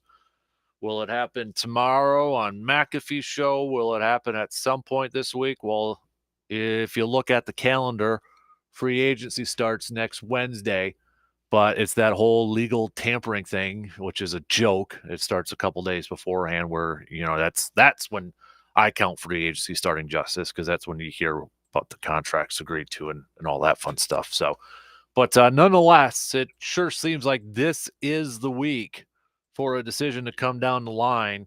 Now, I know if we believe everything that's out there, which, tongue in cheek there, but, one of them out there is that Derek Carr is leaning towards the Jets. If you're the Jets, Justice, do you sign up Carr right away? Like, say he picks up the phone today and says, hey, I'm ready to sign. Let's get it done. Do you sign him? Or do you kind of wait out and see what Aaron Charles Rodgers is going to do? It's how much you're willing to give away. Right. Because if you do Rodgers, you're going to have to give something. You're probably your first round pick, right? Whereas if you sign Carr and you think he's got the talent, you're paying the free agent price. Obviously, I think Derek Carr's in the Kirk Cousins boat where he's the biggest fish in a kind of I hate to say it this way, but a weaker QB free agency class. Right. Obviously, have Rodgers floating around the idea of that, but yeah, I think if you're the Jets, you might as well, because if not, New Orleans is probably going to swoop in and get him. So. I feel like if you're the Jets too, sign him. You got him for at least a few years, whereas Aaron you might only have for 1 year, and you hold on to your first round pick. And I just don't see that Jets team as being a for sure lock if you bring in Aaron Rodgers to make a run. It's I think that Jets team that Brett Favre went to had a better shot that year. But they also got some help too, because what happened? Tom Brady tore his ACL the first game that year. Right. So No dissing to Matt Castle, because he did lead him to 11 wins. But right, Matt Castle, he made some money off of that season too. So, yeah, I mean, with all the conjecture, I mean, right now I'm still leaning towards. I think he comes back to the Packers. I know that hasn't been the popular narrative, especially this last week. It seems like after Gutekunst didn't even say anything at the combine, right? Everybody went, well, that means. Somehow the tea leaves became now that he's going to the Jets. I feel like Goody, I said at that point, Goody Goody I don't feel like can go out there and say we want Aaron back without, like he had to play a little PR move so he didn't upset Jordan Love at the same time. Right. I feel like he has to. He's that parent that can't pick his favorite kid. When you get to ask that question, hey, who's your favorite kid? Well, you can't do that. He says I want Jordan or I want Aaron Rodgers back. Then Jordan Love's probably going to sit there and demand a trade. You know what I mean? Like I feel like he's got to play both sides of that a little bit. And I think they're, that's their mindset. Rodgers comes back, they're fine with it. Mm-hmm. At least, again, this is all I don't know anything behind the scenes, but in my mind, I think they're okay if Rodgers comes back because they don't want to be the ones to force Aaron out. Right. I think Gutekunst watched so much of what happened with Ted Thompson with the Favre situation. Yep. That he just wants to, he wants it to be Aaron's decision. Yep. I just don't know. The only thing I can think is will Aaron try to force their hand? Mm-hmm. Will he wait until there's no choice? They have no choice but to make a choice. It's almost a game of chicken at this point. Yeah, I just don't. I don't know. This is just from me, and I've just from years of covering. I just don't feel like he wants to go down the exact same path that Brett Favre. I mean, we're really looking at if he goes to the Jets, the exact same path, right? Yeah, that Favre went down. So I'm going to lean for either retirement or he's back with the Packers. That's where I'm at this point. And I agree with you. I honestly feel like Goody or the Packers will be okay with whatever scenario. If he comes back and plays for them, cool, let's ride. If he doesn't, cool, Jordan Love, it's your time, let's ride. I feel like they're going to be they'll be fine with either decision that comes through this thing. And I feel like the decision probably should come around Wednesday. I think would be the you think about it because that's a week before the official start of free agency, before the tampering. Yep. Non-tampering. We just don't want to have to write fines for every team, right? Yeah, period of free agency. So I don't know. Not that I'm hoping it's Wednesday because I'll be on an airplane and won't have to get off the plane and also my phone will just blow up. Mm-hmm. But that's when it's either that or it's the next 2 days because I'm still here, right? Yeah, because. No rest for the weary. So it's going to happen on a day where it's like, oh, it's kind of quiet. Yeah, whenever it's too quiet in sports, something's going to happen. Yes, I've learned that so much through the years. So we'll see. I mean, Schefter hasn't said anything of significance in the last couple days from what I've just listened to. And I had I think it was Thursday, like they were like developing story, and it was like Schefter reporting from the combine, and he didn't say anything. Oh yeah, that play on words stuff, man. It's yeah. So until it comes out of number 12's mouth, I'm just gonna go with my inkling and lean on he either returns or retires. Yeah, and I honestly don't feel like Brady retiring has any effect on it. I know some people thought that he's not going to go in the same Hall of Fame class as Brady. I don't know if that's a big factor for him, to be honest with you. I just don't know if that is. Maybe a few years ago, but he's all Zen-like now, so I don't think that matters to him. Right. I think he's, whatever decision he makes, he'll be at peace with. Yep. And if that's to just step away, fine. If that's to come back to the Packers, I think he'll be fine with it.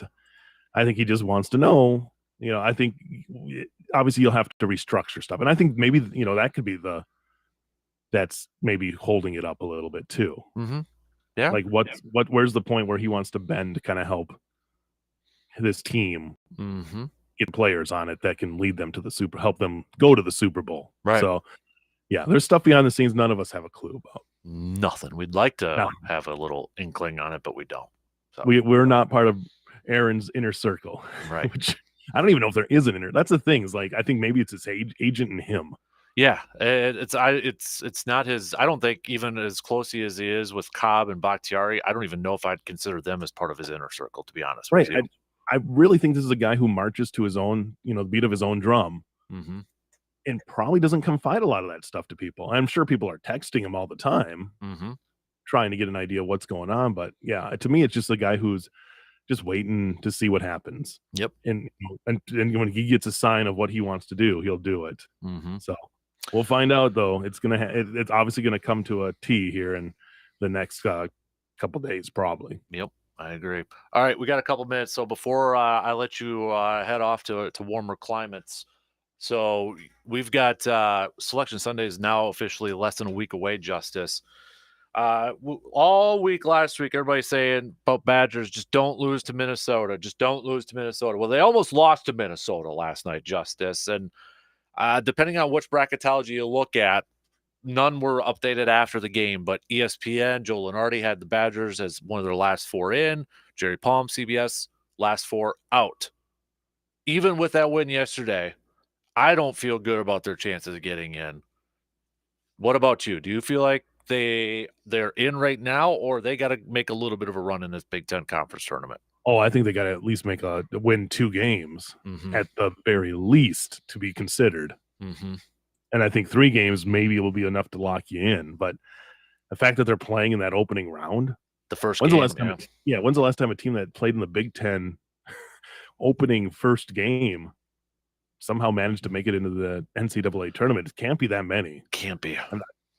But I'm not 100. I'm 50-50. I think that's how it is. I think I'm flip a coin if they can get in or not. I know if you're the committee, you look at how they have played against really good teams and say, okay, well, you get them in the tournament, they should be entertaining. Mm-hmm. And they have the potential to beat anybody. And also they have a team that has the potential of coming out and laying a stinker and scoring 38 points. Yes. In an opening game and just looking horrible. They just it's a team that lacks a killer instinct this year. Mm-hmm. They're just missing something of like a Brad Davison or somebody like that who takes control of that team. I know Chucky Hepburn, I think, tries to, but I just whenever it comes down to those final moments, they're missing something there Mm-hmm. to get them over. Where if they beat Purdue, they're in easily. Yeah. If they would have beat Kansas earlier in the season, they would have been in. And that just shows you the talent that they can do that. I just don't know if the committee is going to have enough to put in. I agree. So, all right, JC, we're going to get cut off here. So you enjoy your time watching some baseball, buddy. Safe travels and that, and we'll catch up with you when you're back. Okay, bud? Sounds good. Thanks for having me. You got it. All right, there you go. 2 hours in. We've got one more to go. Stick around. We'll kick it off with a little studs and duds and a little combine hype after these news updates.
All right, third and final hour kicking off on this Monday morning. What's up, everybody? Hopefully, you're all off to a fantastic start. Oh, we got a little bit of breaking news here. If you are a Vikings fan, the Vikings, according to Tom Pelissero, are releasing Eric Kendricks, their linebacker. Linebacker Eric Kendricks is now going to be a free agent, which probably isn't such a big surprise because we know the Vikings have to shed some salary and such. But there you go. Was an All-Pro back in 2019. I remember when he was coming through the draft. I think I had him mocked I know I had him mocked as a potential Packers target coming out of UCLA there. But all right, kind of a pretty consistent performer during his time. I know he's had some injuries as of late, but he'll land on his feet somewhere, no doubt about it. So I got to imagine you're probably going to see maybe a few more of these teams as we are just 1 week away from free agency. More of these teams are going to be doing that. 1 week from today is the legal tampering, legal negotiating period begins. So really free agency starts next Wednesday, but it's actually kind of a week from today because today you're going to, or a week from today, you're going to get all those reports from the Schefters and the Ian Rappaports and contract agreements and that sort of thing. So yeah, it's pretty much today. And then tomorrow is the franchise tag deadline day when it comes to the NFL. So the big ones out there, obviously, Lamar Jackson, Daniel Jones, those names out there. I don't think Green Bay will be using their franchise tag on anybody, but never say never, I guess, at this point. But let's kick off this hour with a little studs and duds before we get to some combine hype.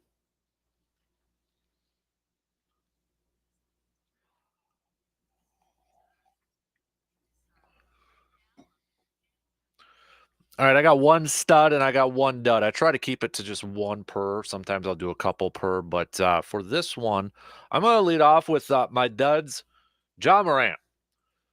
Ja Morant, what are you doing, man?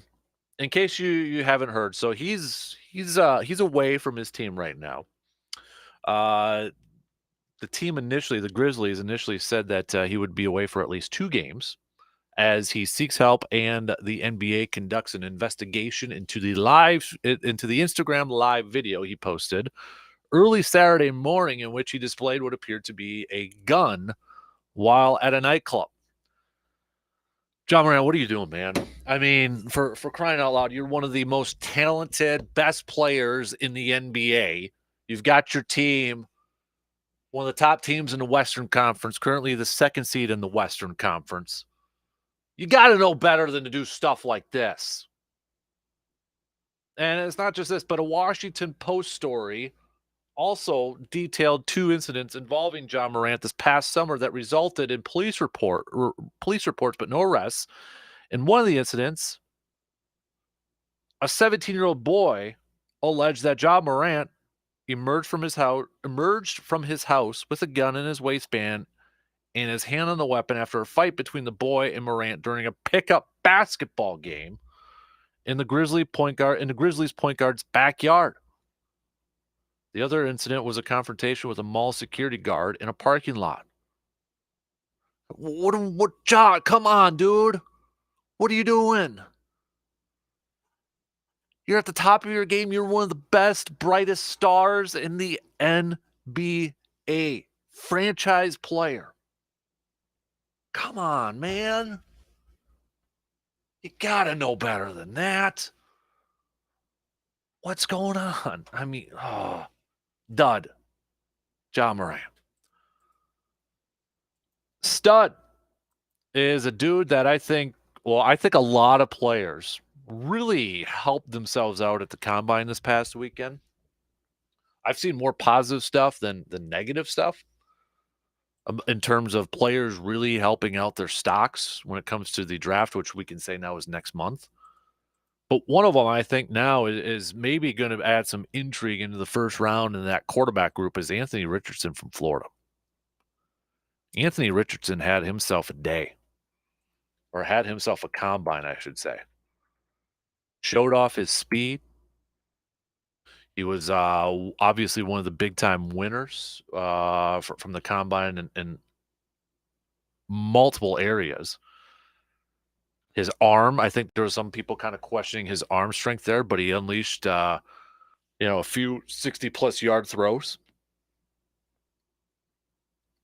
He was kind of that guy that was like, okay, could he be maybe a back end first round, second round guy? But I wouldn't be surprised now if he's like a top 15 pick, maybe even getting a little bit higher. He's got that raw talent. Maybe not going to be a starter right away, but he definitely boosted his stock big time. And now you got the Bryce Young. Everybody's worried about his height and weight. You got C.J. Stroud, the Ohio State kid, who had a good weekend of throwing the football too. The kid from Kentucky showed off his arm strength, and now you got to throw in Anthony Richardson in this conversation. Maybe switching up the quarterback order here a little bit. I don't know, but is there going to be a team now that's going to be intrigued with Anthony Richardson's athletic skill set to make him an early first-round pick?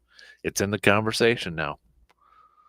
So those are my studs and duds. If any of you have any other studs and duds, you can hit me up with a text on that Shoe Doctors bullpen line, 715-830-1912. Or you can hit me up on Twitter at DANKASPER, Facebook.com/Kasper Sports, over on the video stream if you would like. Speaking of the combine, it's over. Underwear Olympics, done. So now what? We got combine hype now. We just talked about Anthony Richardson, right? Skyrocketing up on some draft boards probably. Other players making a case for themselves. So I bought into a little bit of that combine hype over the weekend. Like, ooh, yeah, love to see Green Bay go after that guy. I wouldn't mind him being drafted in the first round by Green Bay. This was the first I started to dabble into the mock drafts out there from Pro Football Network and Pro Football Focus, where you can do the mock draft. If anybody hasn't done it and you got a couple minutes, you can do it. Full on 7-round mock draft, 3 rounds, whatever. You can customize it. So I was sitting there on my phone, had a couple minutes downtime, and I'm like, I'm gonna see how I can draft this thing for Green Bay. And I found myself trying to manipulate it to get a player here, or then the next time I was like, that player. It's like, dang it. Now, I won't get really into mock drafts until after the initial wave of free agency because, well, you've got teams that will fill in needs via free agency that will really change up their needs when it comes to the draft. And I know teams say they don't draft for needs. Well, it's a bunch of bull in a lot of instances. Ideally, it's a need and a the need fits the talent at their spot that they're picking.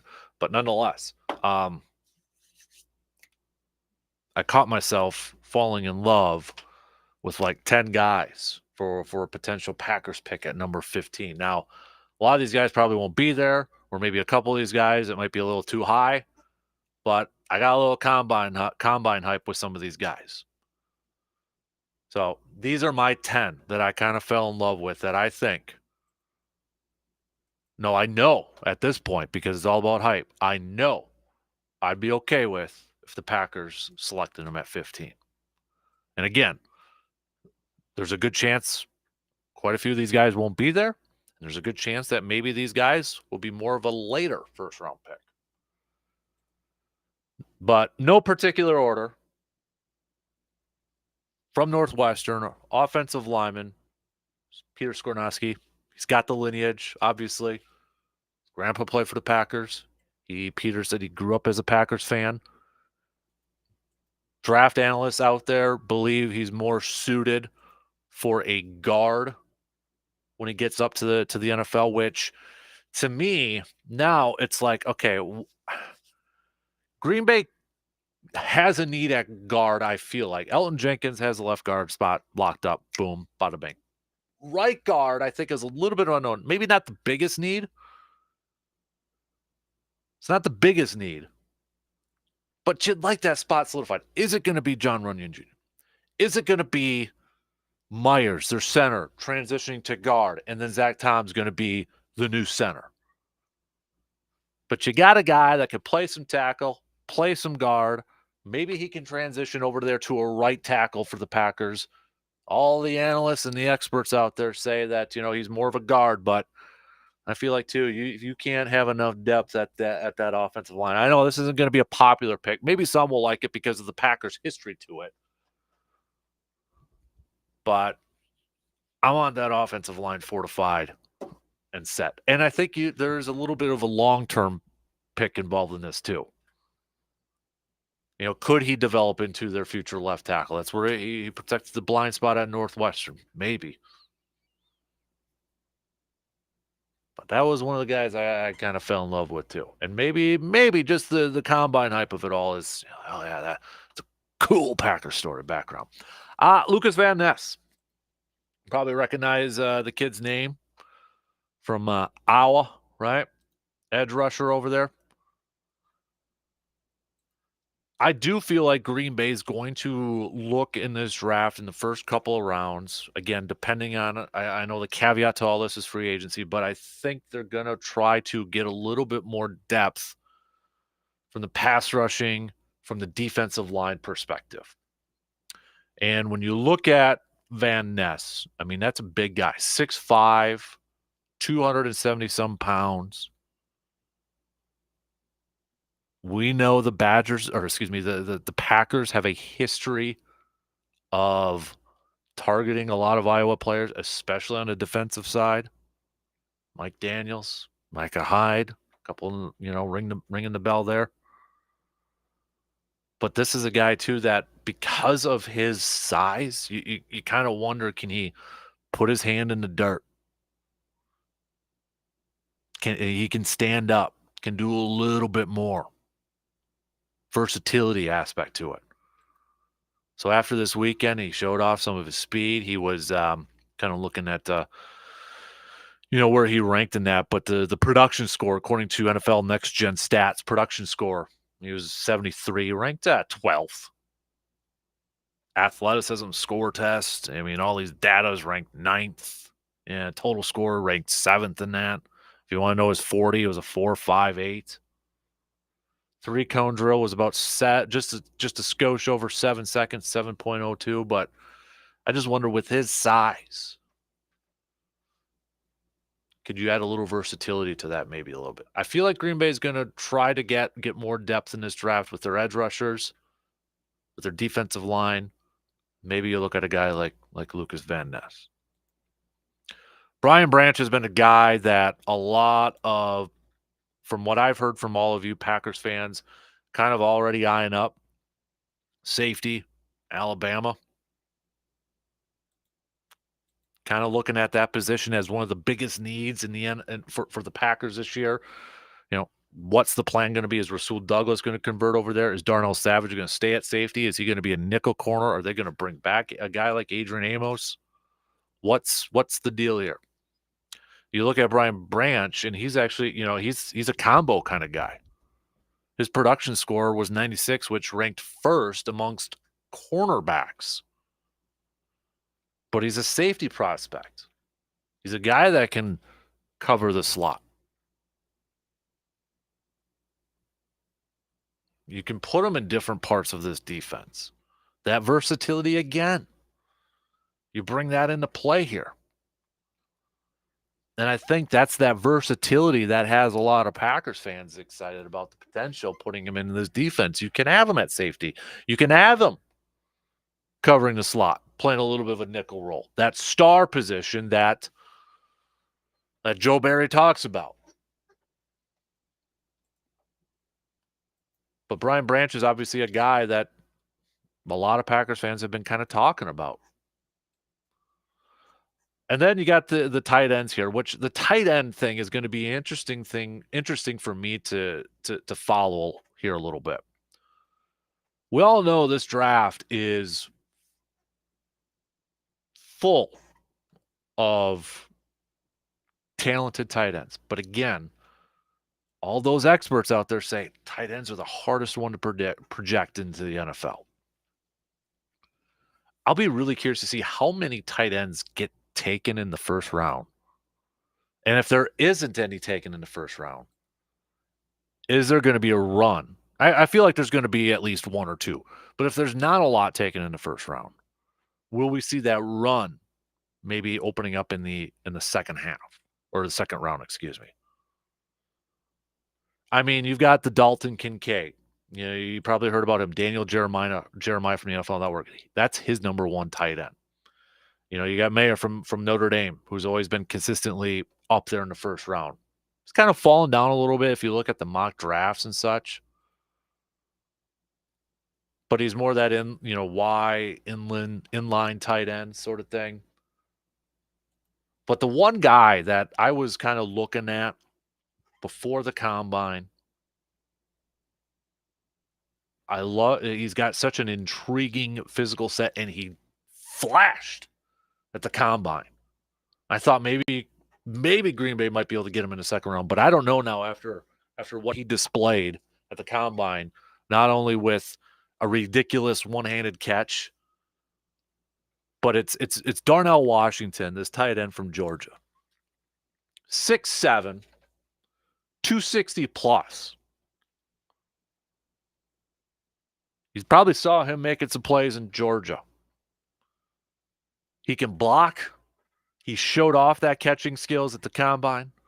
I mean, you've got a guy that is a mismatch creator, a 6'7" tight end who can do a couple different things within your offense. I mean, how do you cover that? You can't put a safety on him one-on-one because he's just going to out-physical him. You're going to put a linebacker on him, he's going to go by him. How do you slow this guy down? This was a guy I was like intrigued with during the college football season, watching Georgia a little bit. I'm like, man, that's a big human being. And then there was a lot of people kind of talking about, oh, okay, was he more of a blocker, Mercedes Lewis type of player? And Darnell Washington said one of the, his idols or one of the tight ends he tries to emulate is Mercedes Lewis. But I just, how can you not try to envision a 6'7", 260 plus tight end going down the seam? He had a fantastic combine. And I think he's going to be in the conversation. I think he's moved himself up into that next tier tight ends with the Dalton Kincaids and those guys and Mayer from Notre Dame. But that was definitely a dude that I was like, ooh, yeah, I'm into that. The other one, Jackson Smith, the wide receiver from Ohio State. This was an intriguing player because when you look at his past, season, like, okay, injuries, not a lot of production, but a lot of the experts out there, I saw a few people saying that was the best wide receiver combine performance that some have ever seen. And some people even use the comparison of Justin Jefferson since Justin Jefferson. And he is one of those that had a formal meeting with the Packers. He even made a comment saying Packers are definitely looking for a wide receiver. I don't know what gave him that impression or what they said to him and such. People are kind of classifying him as as a slot receiver. He's about 6'1". But from all the combine hype, from all the talking heads and that, the route running, the change of direction, it impressed so many people out there. I saw some people saying it was the best performance they've seen from a wide receiver. Some said best since Justin Jefferson, which wasn't that long ago, but that's pretty darn good company. Now, the thing is, would Green Bay invest the 15th overall pick in him? Would they invest the 15th overall pick in a wide receiver? This is where I don't know what Green Bay's going to do at this point because I want to see what they do in free agency. If they bring back Allen Lazard, for instance, or they make a play for an Allen Robinson, then I don't know if they will use their 15th pick on a wide receiver. I don't know if they would do that. But if they don't bring in another wide receiver, Then you kind of have to look at maybe Jackson Smith or maybe a Quentin Johnson from TCU as well. That was another guy on my list here for little combine hype, excuse me. Bigger wide receiver, a little bit more of that outside guy. Maybe you put him and a Christian Watson on the outside, and you got a Romeo Dobbs playing a little bit more of the inside. One of the player comps I saw about Quentin was Alshon Jeffrey. Remember him with the Bears, kind of creating those mismatches against Green Bay in that. And another wide receiver, Zay Flowers. He impressed at the combine too. The only knock on him is his height. I saw, I think it was Daniel Jeremiah again that said if Zay Flowers was a couple inches taller, he might be the first wide receiver picked in this draft. Now, again, depending on which one you look at, I've seen 5'9", I've seen 5'10". Those different ones out there, but obviously has the speed, slot target, can do some stuff on special teams potentially too. Saw Vikings head coach Kevin O'Connell was singing his praises. But again, I think especially when it comes to wide receiver, and this is a conversation we've had for how long?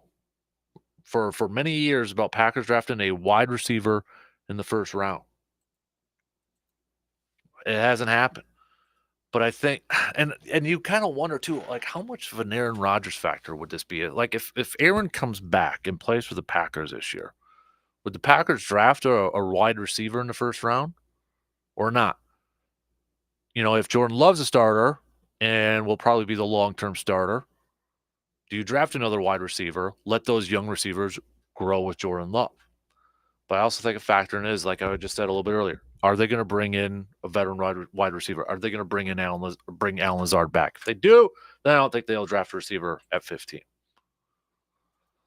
My last one here, Darnell Wright, defensive lineman from Clemson. He was one of those guys too that had a impressive combine. If anybody has been kind of dabbling at the mock drafts or kind of looking at you don't see a whole lot of defensive linemen in that first round, at least the ones that I've seen. But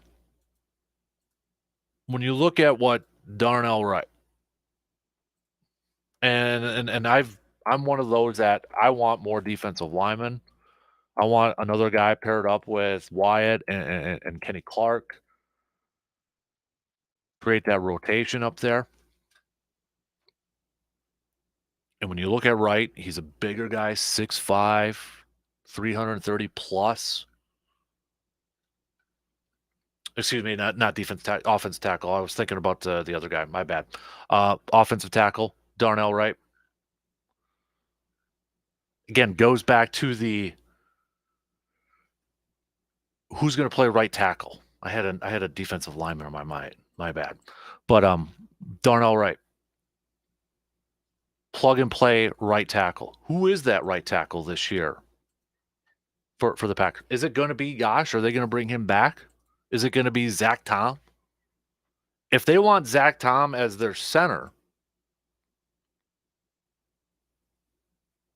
do you put Myers at guard or does he go to the bench? And if you put Zach Tom at center and you don't bring back Yosh, you've got a big hole over there at the right side. Wright is a plug and play right tackle. Right now, you can put him in at right tackle. And I think, again, it goes back to the free agency thing. What is Green Bay going to do with their offensive line? I feel like Bakhtiari is going to be back. You kind of wonder about a long-term fixture at left tackle, though. Elton Jenkins is going to be there for a while. Zach Tom's coming into a second year. What do you do with Myers? Do you stick with him at center? Do you move him to guard? John Runyon Jr., is he a guy that you feel like could be a long-term starter At guard, he's had highs, he's had some lows. And then it's the right tackle situation. Did Yash, with some of his play this year, maybe kind of price it out a little bit? Maybe there's going to be a team out there that might give him a little bit more moolah to maybe come over. Maybe there's going to be a team that's going to give him a shot to be their left tackle. If he's better suited as a left tackle, will he stay in Green Bay and be that swing tackle and maybe have an eye on the future to potentially replace David Bakhtiari? Or is he going to get antsy? And if a team offers him a big contract right now, he's probably going to take it. That's why I'm really curious to see what Green Bay does in free agency with their offensive line, because if they go in the draft and they don't have a right tackle, don't be surprised if they try to target one of these guys early in the first round to solidify that group.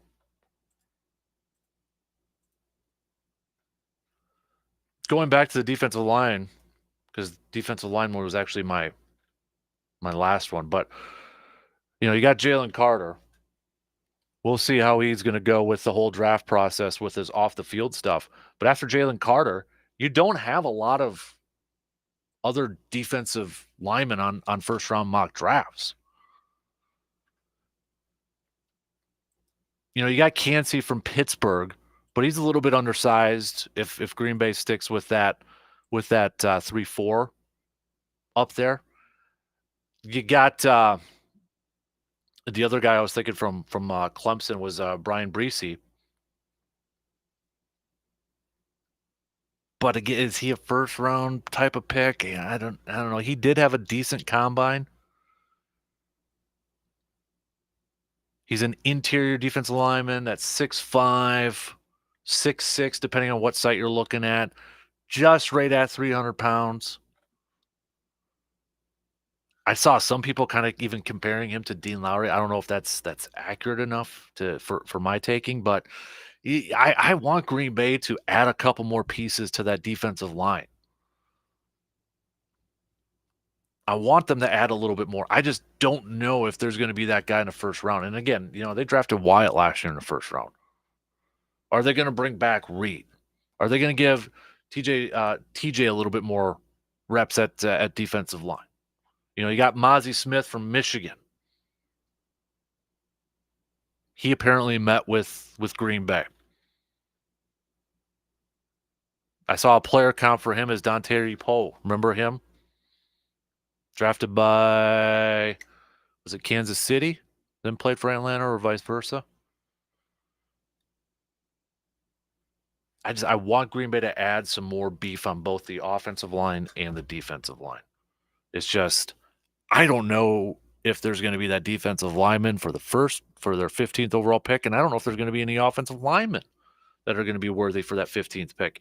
If Skornowski or Wright fall down, then I'd be okay with that. But that's why when it comes to mock drafts and all that stuff, I want to wait for free agency to get through the first wave, see these teams fill in their needs. Do they add anybody? Do they not? Then once you get to the draft, we kind of know where those big holes are going to be. And right now for Green Bay, there's a hole at safety. There's a hole at tight end. There's a hole at offensive line. A little bit of a hole at defensive line. Maybe a little bit of a hole for edge rushing depth. We don't know when Rashawn Gary is going to be ready. Is he going to be ready for the season opener or not? Enoch Barre had a good season, but I think, they have shown that they want to really rotate guys in. I think you need to be at least 4 deep.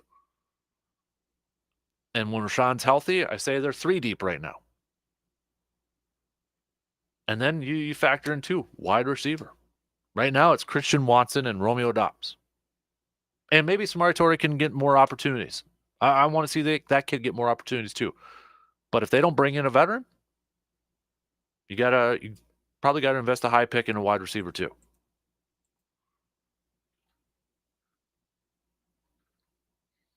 All right, let's take a quick break. I rambled on long enough. We'll get back to some hoops talk. Badgers, Bucks, all that good stuff.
Price, quality, and customer service. That's the big three I look for when I'm looking to get a big project done. And sometimes it can be hard to find all those three in one place. But when it comes to replacing your flooring, one place hits all three of my marks. It's Carpet City Flooring Center in Eau Claire. They hit the pricing mark because they will match or beat the competition if you happen to find a better deal elsewhere. Quality is pretty darn easy because they have all the best and top of the line flooring options you could ask for. They carry the best brands in carpet, tile, luxury vinyl, and so much more. Customer service, well, I can talk your ear off about their customer service because it is easily one of the best, most courteous, helpful, and friendly staffs you could work with. They're with you through every step of the process, from finding the floor that fits your budget and what looks good and works the best in your home or office. Taking on big projects can be a little nervous to think about, but when it comes to replacing your flooring, that nervousness goes away with the help from Carpet City Flooring Center in Eau Claire. Let's catch up on some text on that Shoe Doctor's bullpen line here. We've got studs and duds. Studs, Elk Mound girls, raw weightlifting first place. First place boys, girls combined raw for Elk Mound. Duds, the weather. We got hey Dan, random shout out to you and Hy-Vee, my son and his wife and 3 kids. We're all locked up home last week after testing positive for COVID, so wife and I grocery shopped for them and got them some Dan Good burgers. They had not tried them before, but loved them. So hopefully helping them to recover. Well, thank you. That's a good, and hopefully your family is doing a lot better. Hopefully they're on the mend. But I'll make sure to let Hy-Vee know that too. We got my disappointment is Georgia tight end is gone before we pick. I wanted him before the combine. He has a big frame to add strength and hopefully not get hurt. A disappointed dude. Hey, I was with you. I was having my eye on him before the draft too. Another text: if Young or C.J. Stroud somehow falls to the Packers, do they take him? Well, I don't think they'll fall that far, but I think there's got to be more to that. Who's quarterback? If it's who's on the roster for Green Bay? If Jordan Love's a starter, I don't think so. If it's Aaron Rodgers and they trade Jordan Love, maybe, but lot to play out. I want to see how free agency plays out first. Hey, speaking of Hy-Vee, don't forget pre-register for our bracket challenge because if you are one of the top brackets out there, you're going to get some sweet stuff from Hy-Vee. So you just go to sportstalk1051.com, click on the enter and win tab, and you can pre-register for your bracket. Sign up because less than a week away from Selection Sunday. I don't feel good about Wisconsin's chances right now about getting in. I mean, that performance last night, they got the win. That's what everybody said. They got to win. They got to win. But it wasn't a good performance. I feel like they need to make a little bit of a run here in the conference tournament to really solidify their spot. Before the game, ESPN had them as one of the first 4 in. CBS had them as the last 4 out. It's 50-50 at this point. I don't know. I don't know. Right now, if I was on that selection committee, I know I'm being biased because I've seen Badger games more than any other one. I wouldn't put them in. As a fan, I hope they get in. Why not? I mean, you cheer for your teams, and who knows what can happen once you get to the tournament. Hey, maybe we can have a little Cinderella story. But I wouldn't feel good about their chances right now. And unless they make a deep run in that tournament, that Big Ten Conference tournament, which starts on Wednesday, that's going to be a nervous viewing party for Selection Sunday. Oof, I don't know. You don't feel any good, any better about that win. All right, let's. Oh, that's still a little bit old. I thought maybe that'd be more of an updated bracket from Mr. Joe Lenardi, but no, that's still from last night there. So, all right, top overall seed he did have as Kansas too. Okay. Yeah, there's maybe some questions on who that final 1 seed's going to be. Could it be UCLA? That's what ESPN has. Can Purdue somehow get that 1 seed? Kansas, Alabama, Houston, UCLA is ESPN's under. The 2 seeds are Purdue, Arizona, Baylor, and Texas. Where's Marquette on the latest ESPN one? Gonzaga's a 3, Tennessee's a 3, Kansas State's a 3, Marquette's a 3. Okay. Yeah, you got to put Marquette at least in the top 3. You got to. Big East champs, where they're ranked, got to. Maybe they can make a push for a 2, depending on how the conference tournaments go. I don't know. Okay, World Baseball Classic. Are you paying attention to that thing or not? It starts this week.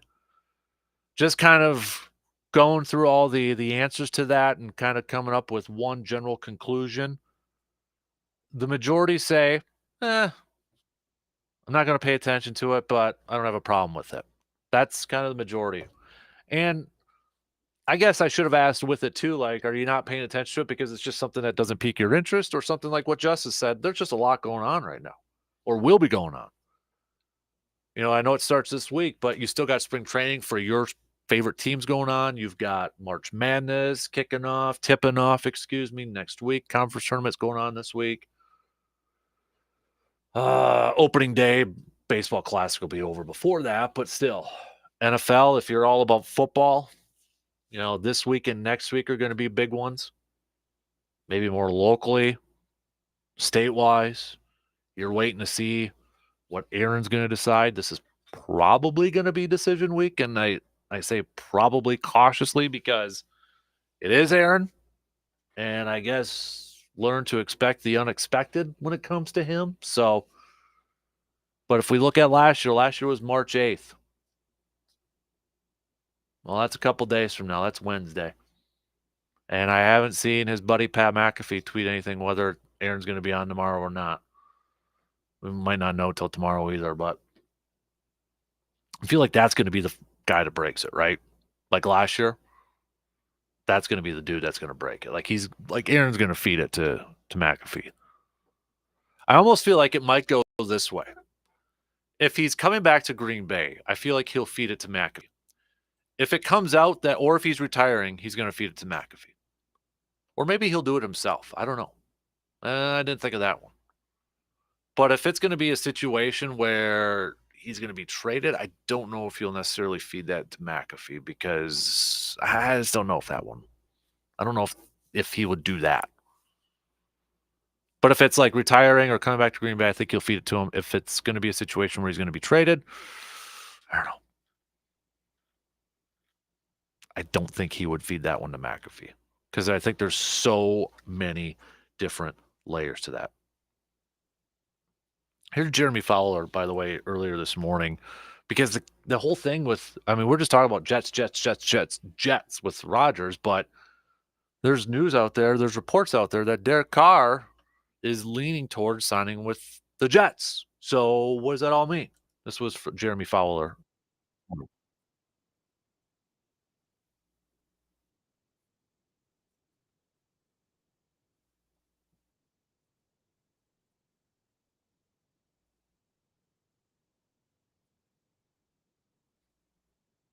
This is actually going to load up and not flinch. Okay, so there you go. I mean, that's Jeremy Fowler a little bit.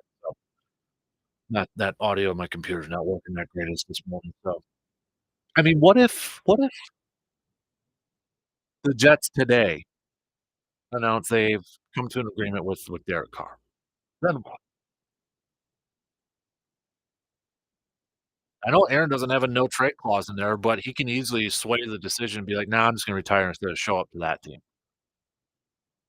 And he's still got the Raiders there, but if we believe, and I know that's asking a lot to believe in NFL,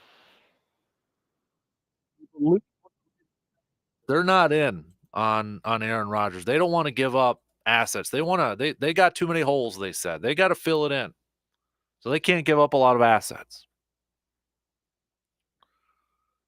Where else? I mean, the Green Bay would have to get off their no and who knows? Maybe they don't have this notion because it came from Schefter. And it makes sense that Green Bay wouldn't want to trade him within the NFC. It makes sense that they wouldn't want to do that. But if the Jets go out there and sign Derek Carr, the the picks to where to send him are going to be a little bit less. And here's the other part too. The Packers play the NFC South this upcoming season. So who are the three teams that are in on Derek Carr? Jets, Panthers, Saints. You take the Jets out of there, Panthers, Saints, NFC South. Would they trade Aaron Rodgers to a team that they would face right away? The other part of that is the Raiders too, right away. Now, if it helps any, Panthers, Raiders are away. They won't be at Lambeau. Saints would be at Lambeau. But, it was that whole Favre thing too. It was like Jets and Bucks. They went with the Jets because they didn't want to have to face Brett Favre. Maybe a little PR sort of thing there, right? Because I guarantee you, if the Packers were to trade Rodgers to like the Raiders or the Panthers or the Saints, primetime early game. That's going to be one of the first games of the season. It's going to be primetime. It's going to be tabbed as Jordan Love versus Aaron Rodgers. When it shouldn't be, but it will be. You know it will be by some in the media. Jordan Love versus Aaron Rodgers. And it's not fair to Jordan Love. Regardless of what your thoughts are or how you think how good of a quarterback he's going to be, that's not fair to Jordan Love. But that's how it's going to be hyped up. And from a PR standpoint, does Green Bay want to do that? They want to trade him to a team that they're going to face right away.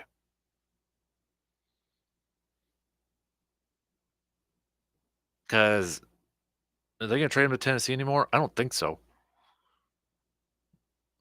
Because Aaron, I can see saying, hey, I may have a house there. I may have some land there. But that team, they got rid of their left tackle. There's reports that they're looking to maybe move on from Derrick Henry. They don't have any wide receivers. I get it. The AFC South is maybe a little bit up in the air, but Jaguars looking pretty good. Colts, that's the one team that nobody's really talking about besides Pat McAfee, but they've gone from one and dones for how many years? They got to find a long-term solution at that spot. And would they trade their fourth rounder? I don't think so.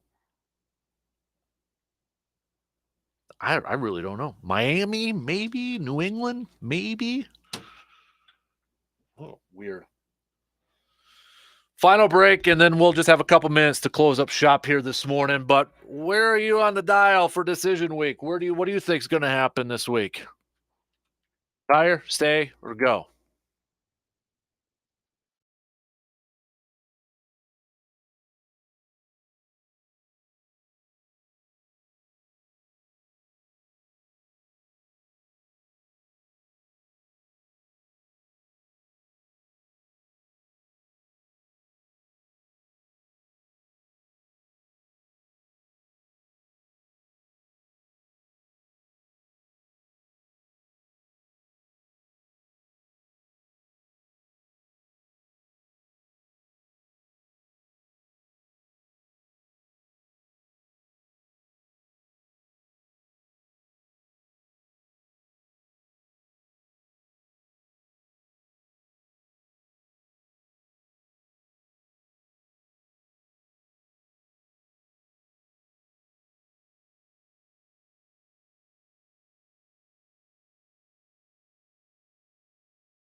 All right, we only got a couple minutes to the top. Hey, don't forget to head on over to Mike's Star Market and pick yourself up some of those brats, our finalists.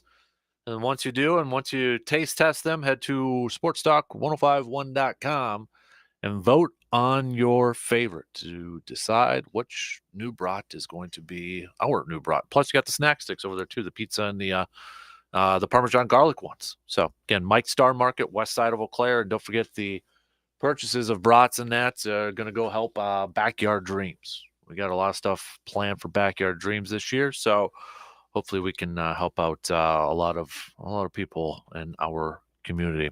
Only got a couple minutes, so can't really get into our final topic here. I went a little long with the combine. I can't say it.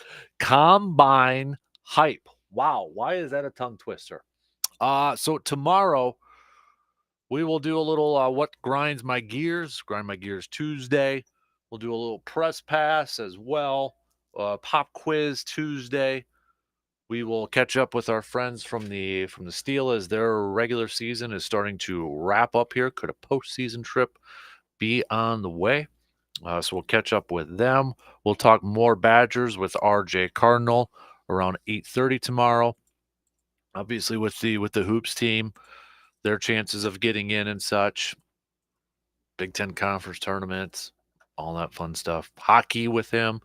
We'll hit that up a little bit too. And of course, if anything does happen with decision week here. So then we'll talk a little more hoops as the Bucks will be taking on the Orlando Magic tomorrow. Bucks holding on to that one spot in the Eastern Conference by 1.5 games over the Boston Celtics. So hopefully they can keep that up. They got Orlando and Brooklyn, and then kind of a difficult mini West Coast trip starting Saturday. Golden State and Sacramento next Monday. Can't believe we're saying that, but Sacramento's the third team in the West. And then the new-looked Phoenix Suns. New look Phoenix Suns next Tuesday, the 14th. So, but we'll hit that all up coming up tomorrow. So think about what's grinding your gears and hit us up with some text tomorrow if you'd like, or on Facebook, or on Twitter, or on the video stream. So, yeah, there you go. I knew that shot clock was coming. DP and the Danettes, they're up next. Have a good rest of your day. Have a good rest of your Monday. And again, we'll be back at it again tomorrow morning, just past 6 a.m. Talk to you all then.